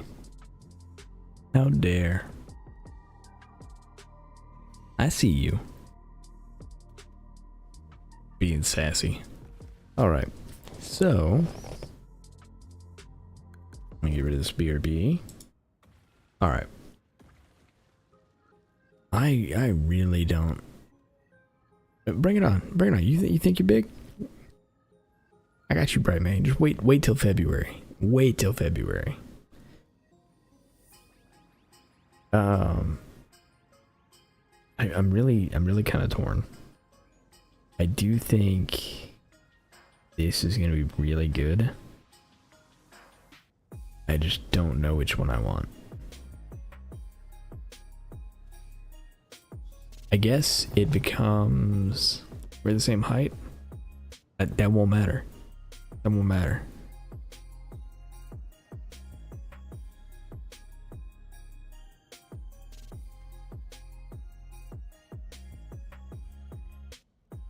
I will fill up your I forgot the game. Anyway, I'm gonna troll you so much when you get back to streaming. Just wait. Alright, so I'm still very torn between going Invoker and Blood Mage. You know what? I think I think I'm gonna go Blood Mage. Because and here's my reasoning, right? I think Spirit is something that anybody can account for. This is going to be a huge source of it, but I think there are other ways to account for it, right? Like this is a good place for a ton of it, but it's not the only place to get it. So I think this is something that you can make up for. And I think this is also something that you can make up for. Because for cast on crit, it's effectively like if you do a 1 second cast on crit, it is saving 2 hits, right? So you need 7.5. I think is how it works out. Yeah, 7.5 hits instead of 10. And obviously this is going to be different depending on the cooldown time of the skill that you pick, but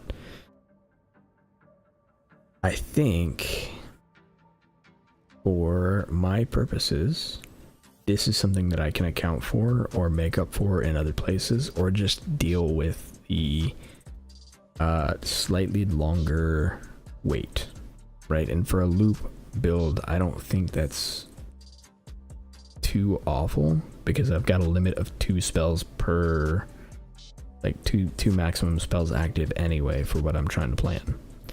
The critical hits ignore is huge, but if I'm stacking a huge amount of critical damage bonus, then I should be able to make up for the damage I'm losing over there with either life or by inflicting exposure or things like that. So I think I can also make up for this. This is a lot of immediate power, but I think Blood Mage can close this gap.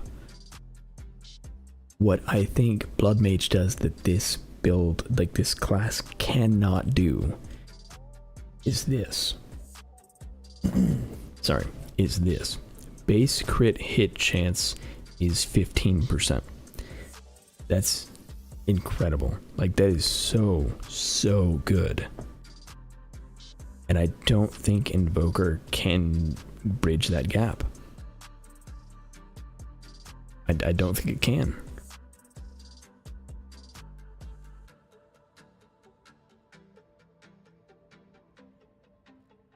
February, you're gonna have to spend some money to troll. I'll do it. I will absolutely spend money to troll you.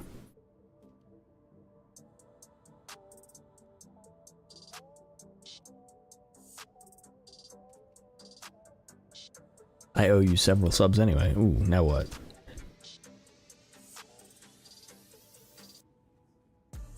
By the way, thank you for all the support, Bright. Really appreciate you. So yeah, I think Blood Mage is what I'm gonna do. Like, I think that's the way I actually do want to go. I think the combination of empowering the build that I want to play with the critical damage and the critical hit base is huge. I think Life Remnants is cool, and being able to do it on critical strike, getting the Life Remnant, I think that's going to be a nice quality of life. And then the Leech is, I think, also super good, because it means all of my spells are going to be healing me. So I think overall, I think it's Blood Mage. I think it's Blood Mage for me.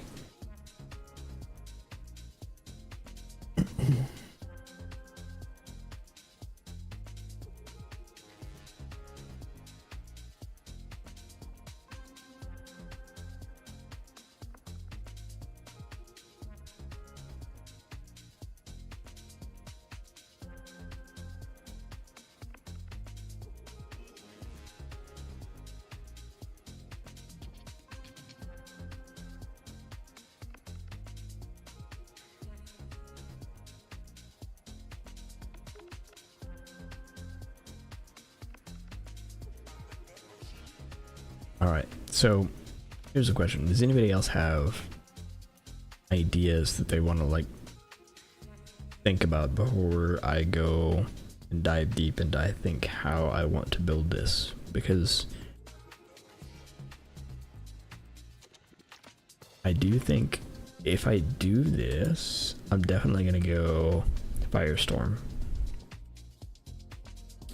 But I need something to get initial crits off. So what do I do then? Spell. Fire spells would work best.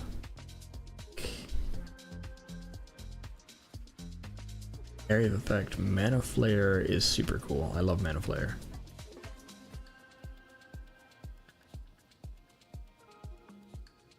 Not end up using? Maybe? I don't know. I still don't know yet if I'm gonna do that. I need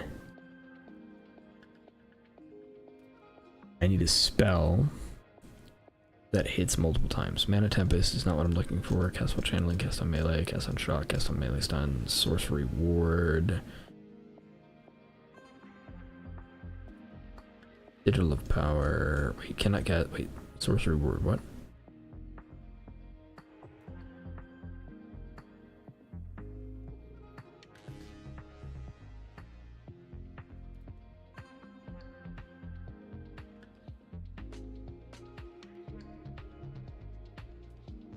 Oh, I think this is the from the class.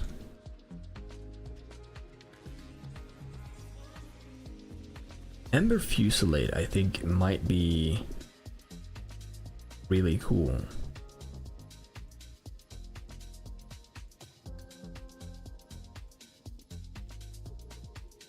Is it projectile? Conjures a blazing ember that hovers above you. After a short duration, the ember launches at an enemy, dealing fire damage in an area on impact. Recasting this resets the duration for all active embers.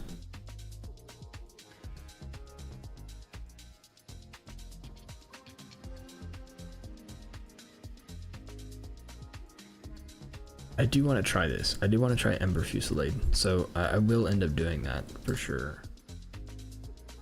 So that is a possibility. Grab another spell here. The Ember Fusillade is where we landed on that one. Arctic Armor, no. Arc, probably not. Barrage is a bow skill. Blasphemy, Bone Cage, Bone Offering, Bone Storm.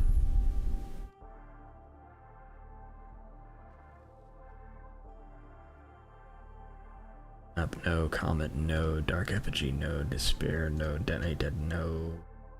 Instant Strain, no. Eye of Winter, maybe.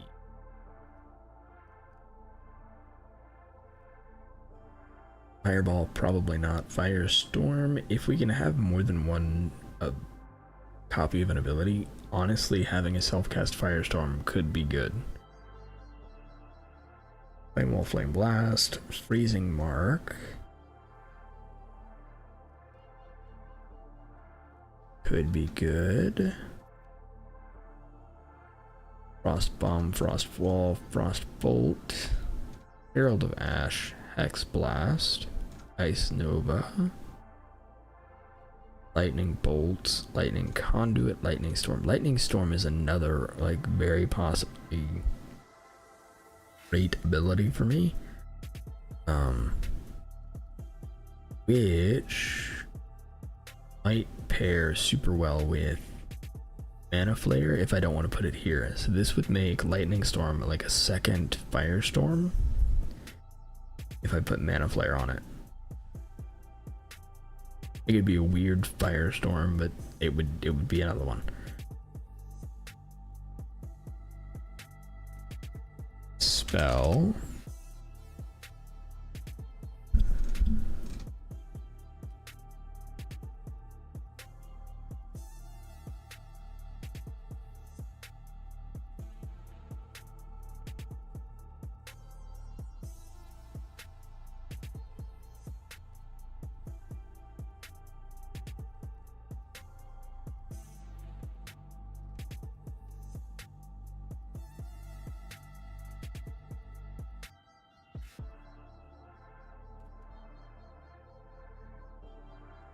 Comet, no.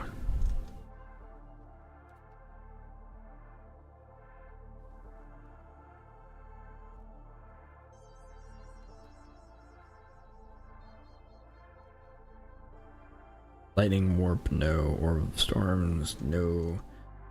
You know what? It might actually just be best to do... Oh, Rolling Magma's not bad.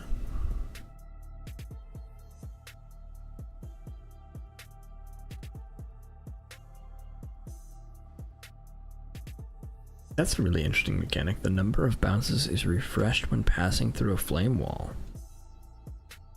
Pretty cool.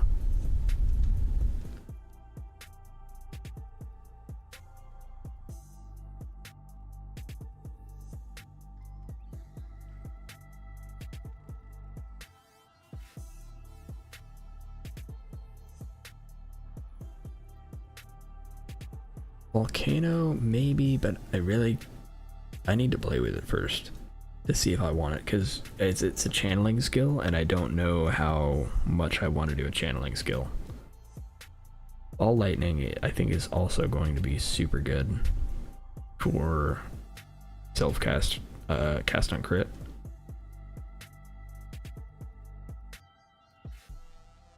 Take Mark, Raging Spirits. See, the problem here is I don't think minion crits count, so that doesn't seem like it'll be worthwhile. Yeah, when you deal means that it probably can't be minions.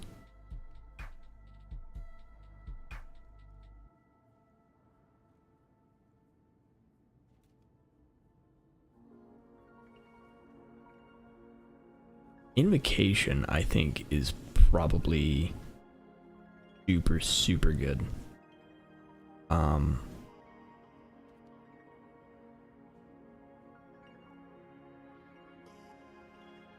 Yeah, I think Invocation is probably going to be crazy good for boss fights. Because the way Invocation looks like it works is it gains a bunch of energy when you freeze or ignite or shock. So you put something like Elemental Invocation on, right? And then you do something like Comet, right? Something that has a big damage, but it takes a while to cast, like something like that, right? Then you do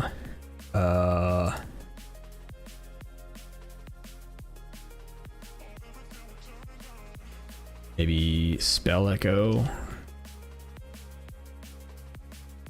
Basically, you don't even care, right? Like, you're gonna use a bunch of mana, but it doesn't matter because Elemental Invocation means that whenever you do cast this, you're going to have 500 energy worth of this spell. So it is 10 energy per 0.11 seconds. This is a 1 second cast, so it's going to be 10 energy roughly per, except that every 100 energy you're going to get, or no, every 10 casts you would get an extra, but you're not going to get 10 casts, you're going to get 5 casts. So yeah, elemental invocation, you get 5 immediate casts of Comet whenever you activate this, after you've built up your freezes or ignites or shocks. I think elemental invocation is going to be crazy.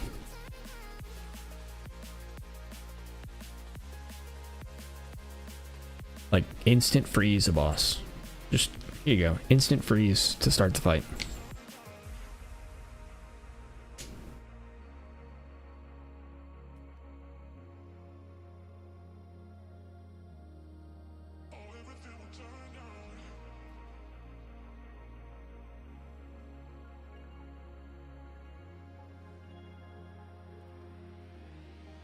I think it's going to be super good.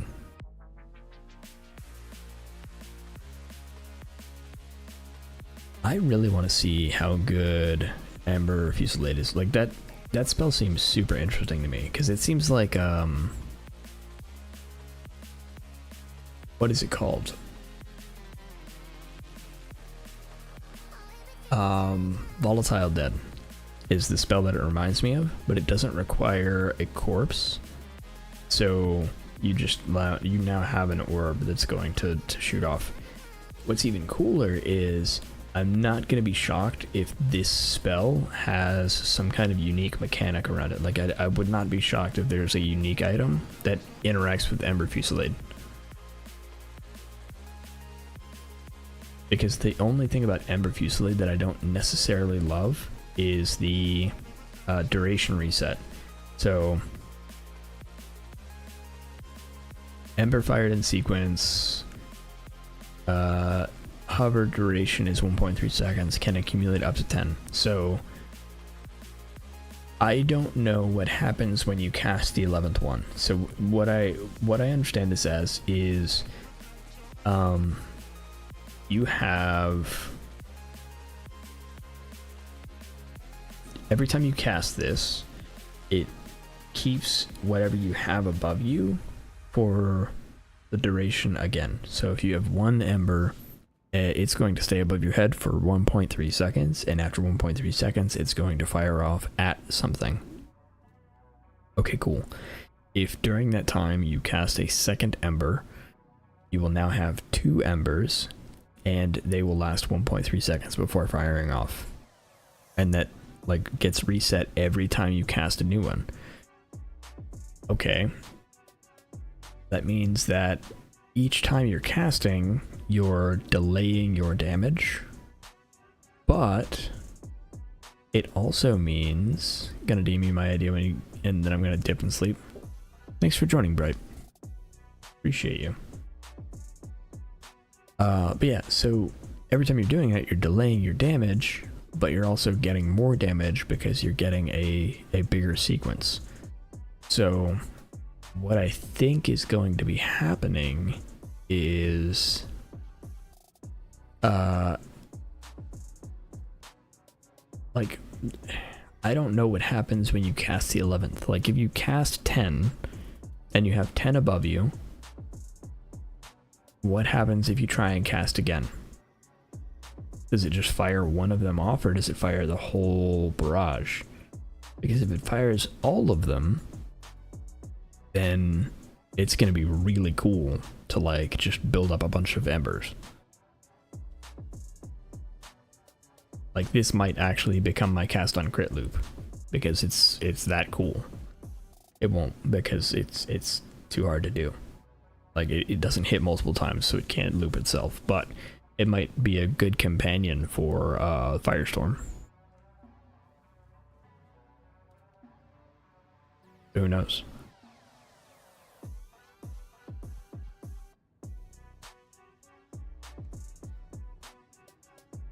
I do want to see how this one works. So I think this, if this hadn't already decided it for me, is that Firestorm I think is going to be a really good cast on crit loop.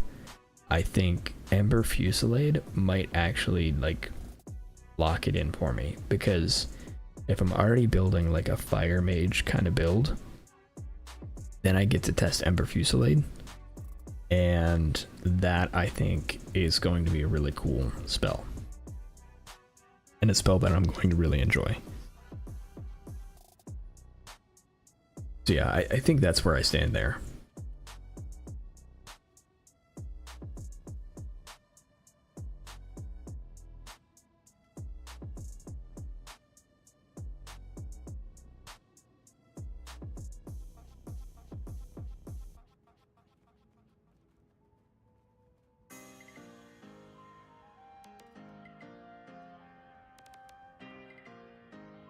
All right.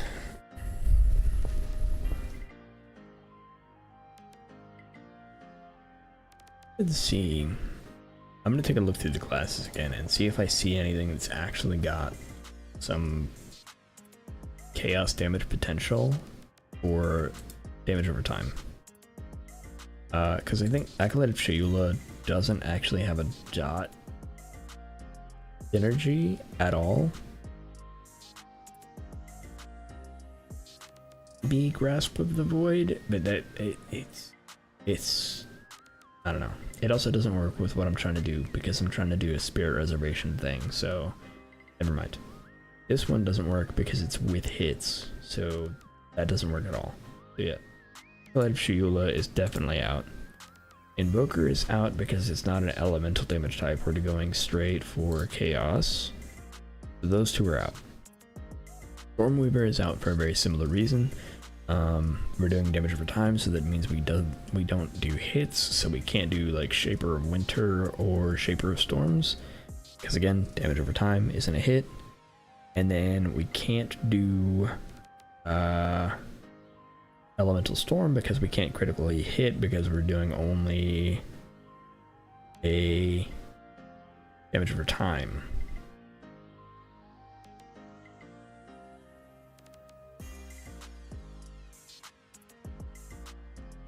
Maybe if we could do a Chaos Exposure, but even then, like, that's okay, that's one.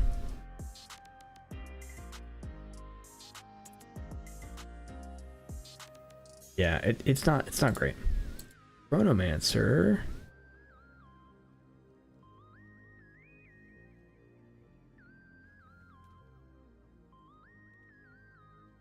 Probably not that either. Yeah, it seems like for chaos damage over time, nothing that like goes with it specifically. If it's poison you're talking about, then definitely Pathfinder, right? But that's poison specific. If you're just doing a chaos dot,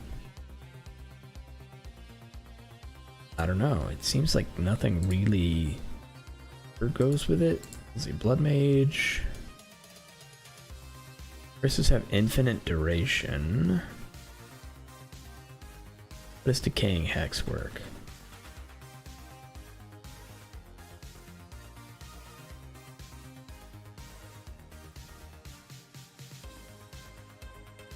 I think it doesn't matter. I think it's going to still be in an 8-second dot, even if your verses last forever. Doesn't matter. Critical damage bonus doesn't help because it's a dot and it doesn't base off a hit. Some ES scaling, or some life scaling. 7, 8, 1, and 4? 4 doesn't really help either. I don't know. Huh. Infernalist, maybe?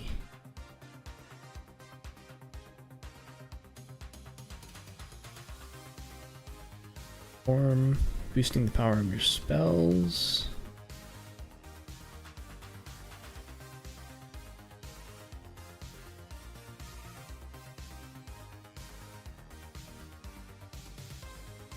Master Darkness. So 5 is Demon Form. Maximum 10 Demon Flame.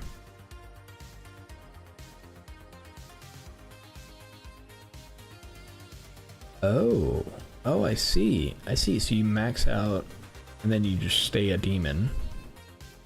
Which means, okay, so maybe Infernalist is the way for this. Your demon form Infernalist.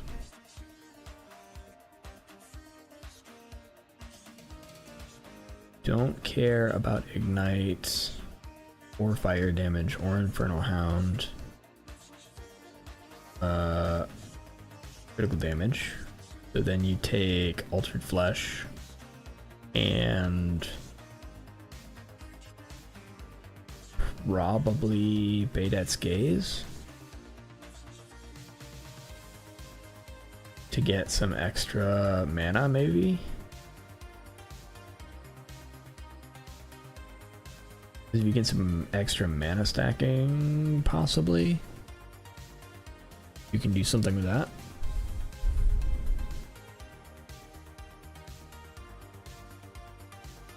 I mean, there's certainly something to be said for the spirit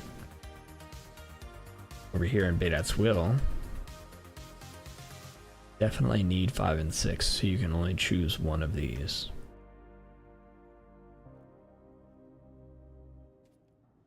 I will definitely check that. Thanks again for joining, Bright. Good night.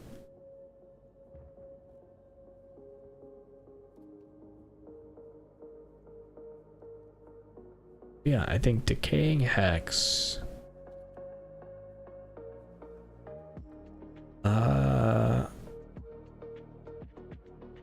The trouble is, how do you get life when you're probably building a bunch of intelligence? Right? Do not fear, I have returned. What have I missed? We've talked about a lot of stuff. Welcome back. Just missed Bright though. He just hopped off. She went to bed.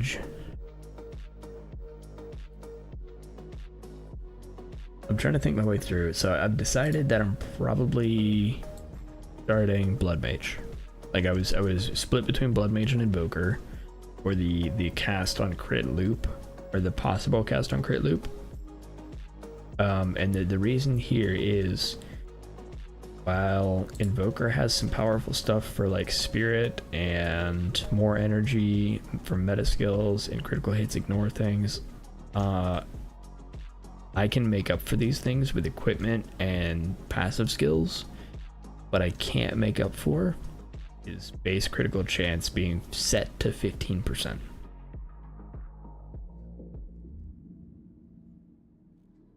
I don't think I can make up for this. So I think this is definitely the way I'm gonna go, because I don't think this is something I can make up for. That's currently the plan. Also, this gives me the backup plan of just using this skill, which I think is really cool. So if the cast on crit loop doesn't work, oh well, then we're going to use Ember Fusillade instead. And I have no idea how we're going to do it or what we're going to do, but Ember Fusillade sounds like a really cool volatile dead kind of thing, so I want it. So we're going to do that. And it's going to be awesome. Also, spell damage leech as life is going to be super, super nice.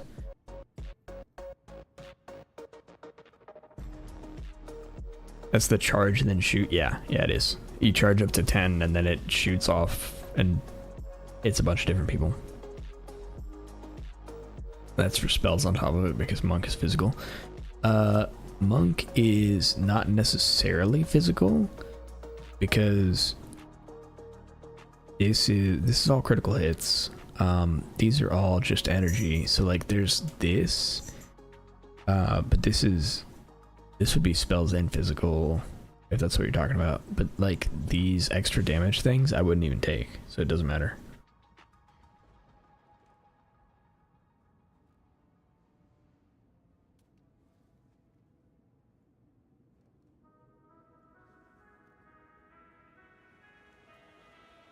So yeah.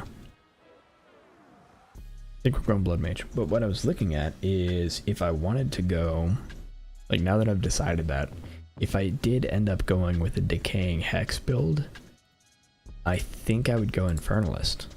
And here's why. Infernalist, you go Demonic Possession into Demon Flame, into Master Darkness, so that you have 10 max Demon Flame and you can just stay in demon form, right? So now you got boosted power of spells, and then you revert when you reach 1 life. You don't have to worry about that because we can just overcome the damage we're taking with like vitality or whatever. So we're good there. Now we just have Inform. We're doing more spell damage. This is a this I think will count as a spell. I hope will count as a spell. Might not count as a spell.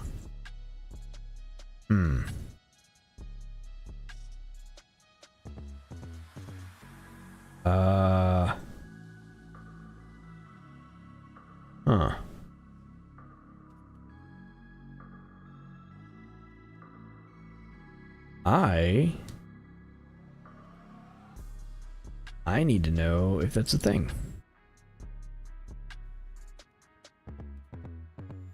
This might not be a spell. Despair is a spell. And Decay is coming from Despair, so maybe?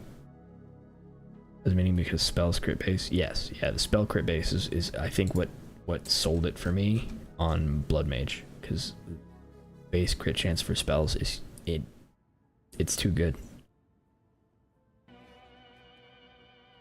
And if I'm not going cold spells, which there is not a cold storm or a snow storm, like lightning storm and firestorm are the two possible options for my cast on crit loop idea, because there's no cold that's gonna have a base crit chance that's really high. This is just huge, so that's kind of where it's at. But yes, interesting thing here, this might not work with spell scaling.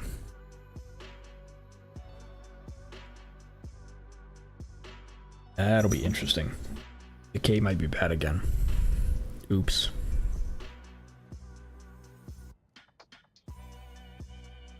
We'll have to see. Yeah, if it does work with spell scaling, the demon form into altered flesh, because none of this other stuff really will work with it, because we don't care about fire damage, we don't care about ignites, we don't care about minions, we don't care about crit damage because it's all a chaos dot. So demon form for spell damage, and then one of these to help scale us in some way. I don't know which, I don't know which better, but something.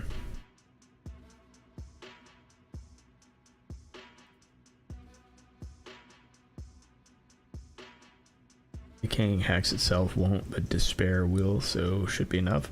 I'm hoping that because Despair, well, because any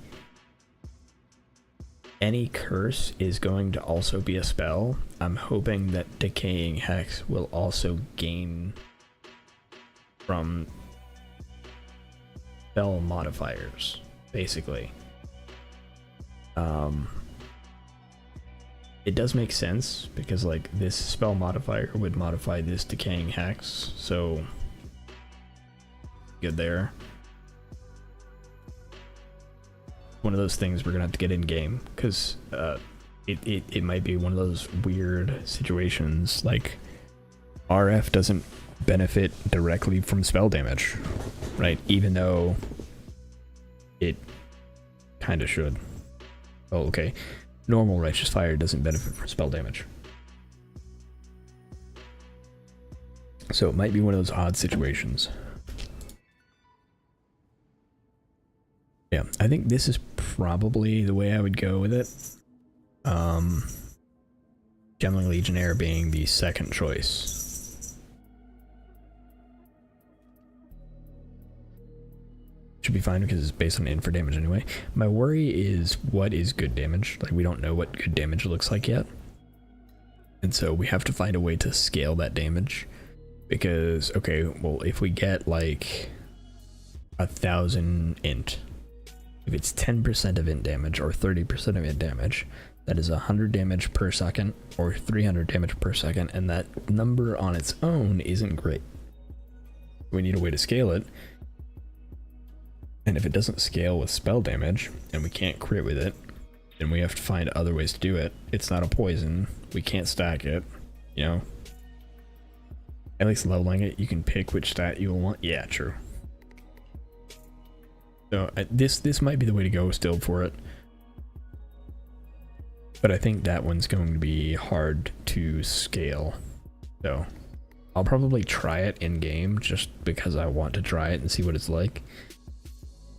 But I think it's going to be difficult to scale, so I'm probably going to avoid actually building around it for now.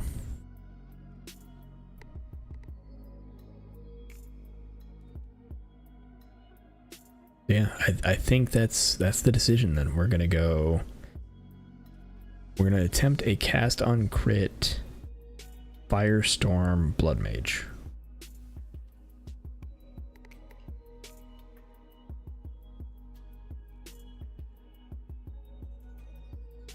With probably Malice support.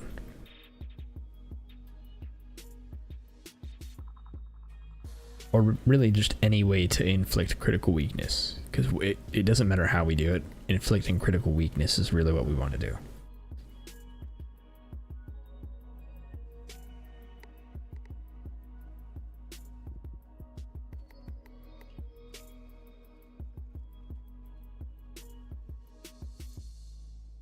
Because that's going to bring us up to a pretty insane amount. And then we just stack life. Cool. Let me see. Please don't be super loud.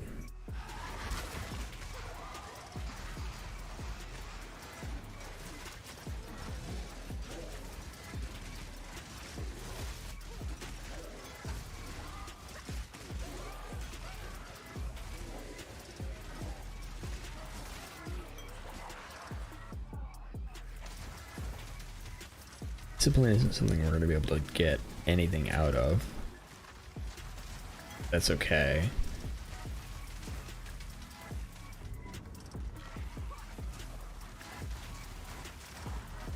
Yeah, we're going to take a look at scepters when we get in game, because I think scepters are going to be super good for us. It's just going to depend on if we can, like,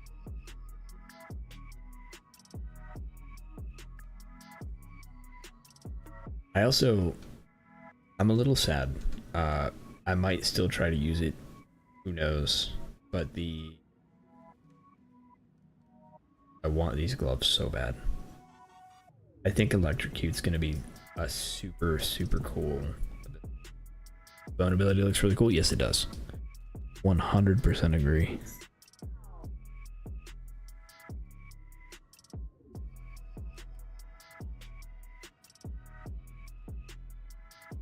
I think these gloves are super cool.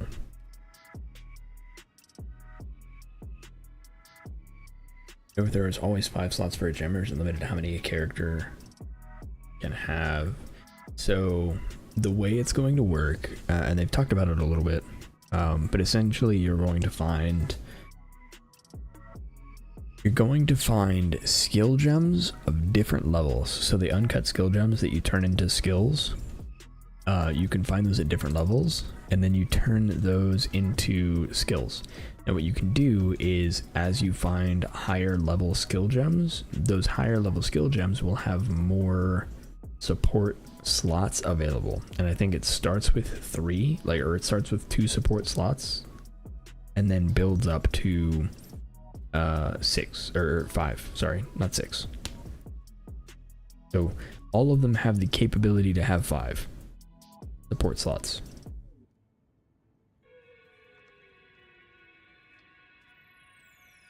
So in the end game, that you're gonna have to grind for it for sure, but like eventually you can get to 5 with all of them. But you're gonna start with only 2 and then build your way up.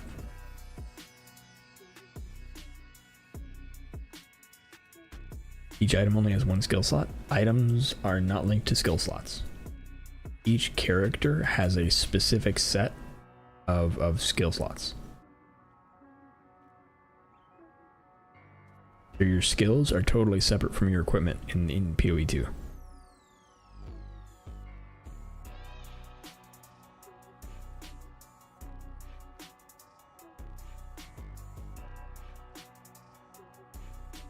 Alright, they have a set or amount.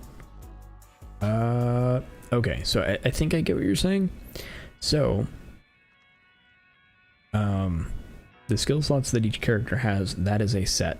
Like, I think it's 10 or something. Is it 1, 2, 3, 4, 5, 6, 7, 8, 9? Okay, maybe 9. With the exception of the Gemling Legionnaire, who can get an additional 3. So, an additional 3 slots for additional skills. And then on top of these, for every character, if you do something like pick up the scepter that we were looking at, so this scepter, which I think is what you were asking, right? This grants as how many supports, and then that they've talked about as well, and that depends on the item level of the item that gives the skill. So lower level items are going to have less supports or less support slots, and the highest level items will have all 5. Does that answer the question? I think I understood the question at the end. Sorry it took me so long to catch on. Hey Dark, thanks for the follow. Okay, cool. Yeah. Similarly, the things that are granted by your ascendancies, so like grants skill life remnants, right? So life remnants is a granted skill. This will have support slots when you unlock it, but it will only gain additional support slots as you level up. And I think they said like level 90 or somewhere beyond level 90 is where you're gonna get the 6th slot for your ascendancy granted skills.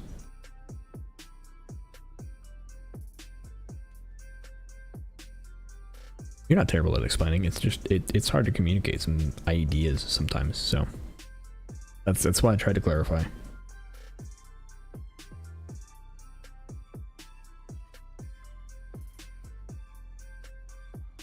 All right, I think that's where we're gonna wrap up today. Been an incredible stream. Thank you all so much for joining. I had a blast. Yeah, for sure. But yeah, so we'll be back on Friday. I'll probably start stream a couple hours before the early access launch, and we'll look around at any new information that we have and try and solidify our build a little bit. But I think we've got a pretty solid plan as far as what we really want to do. Thank you again, everybody, for joining, and thank you for making this an incredible pre-launch stream. See everybody then, and I wish you the best of luck until then. Thanks so much for watching, and I'll see you next time. Oh, you know what? I just realized I should do the thing that streamers do. I was about to hit stop, but I realized, you know what? I should do that thing that streamers are supposed to do and raid somebody, right? The thing, right? Exactly. So here's the question. Do you guys know of anybody who's streaming that you want to go to?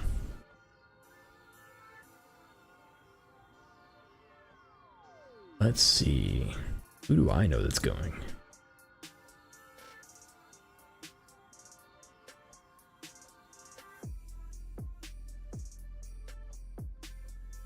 At 6 a.m. It is not that. I mean, I suppose early, really.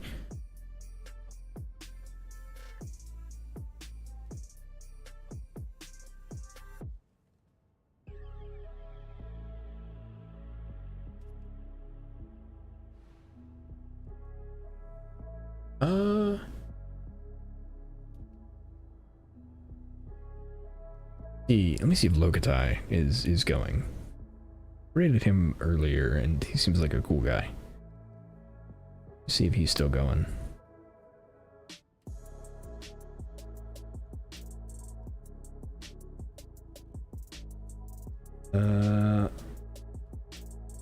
Seems like he has been AFK for a minute.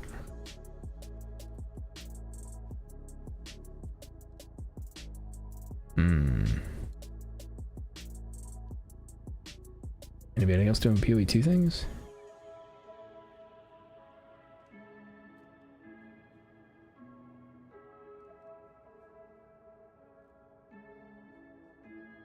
Kill that target anymore. I don't know. It's a bit of a trade-off, isn't it? All right, let's try this.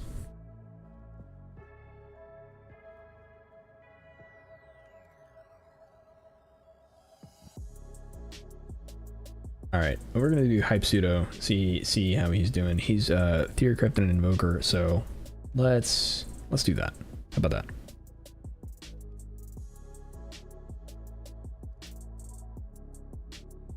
Thanks everybody. See you next time.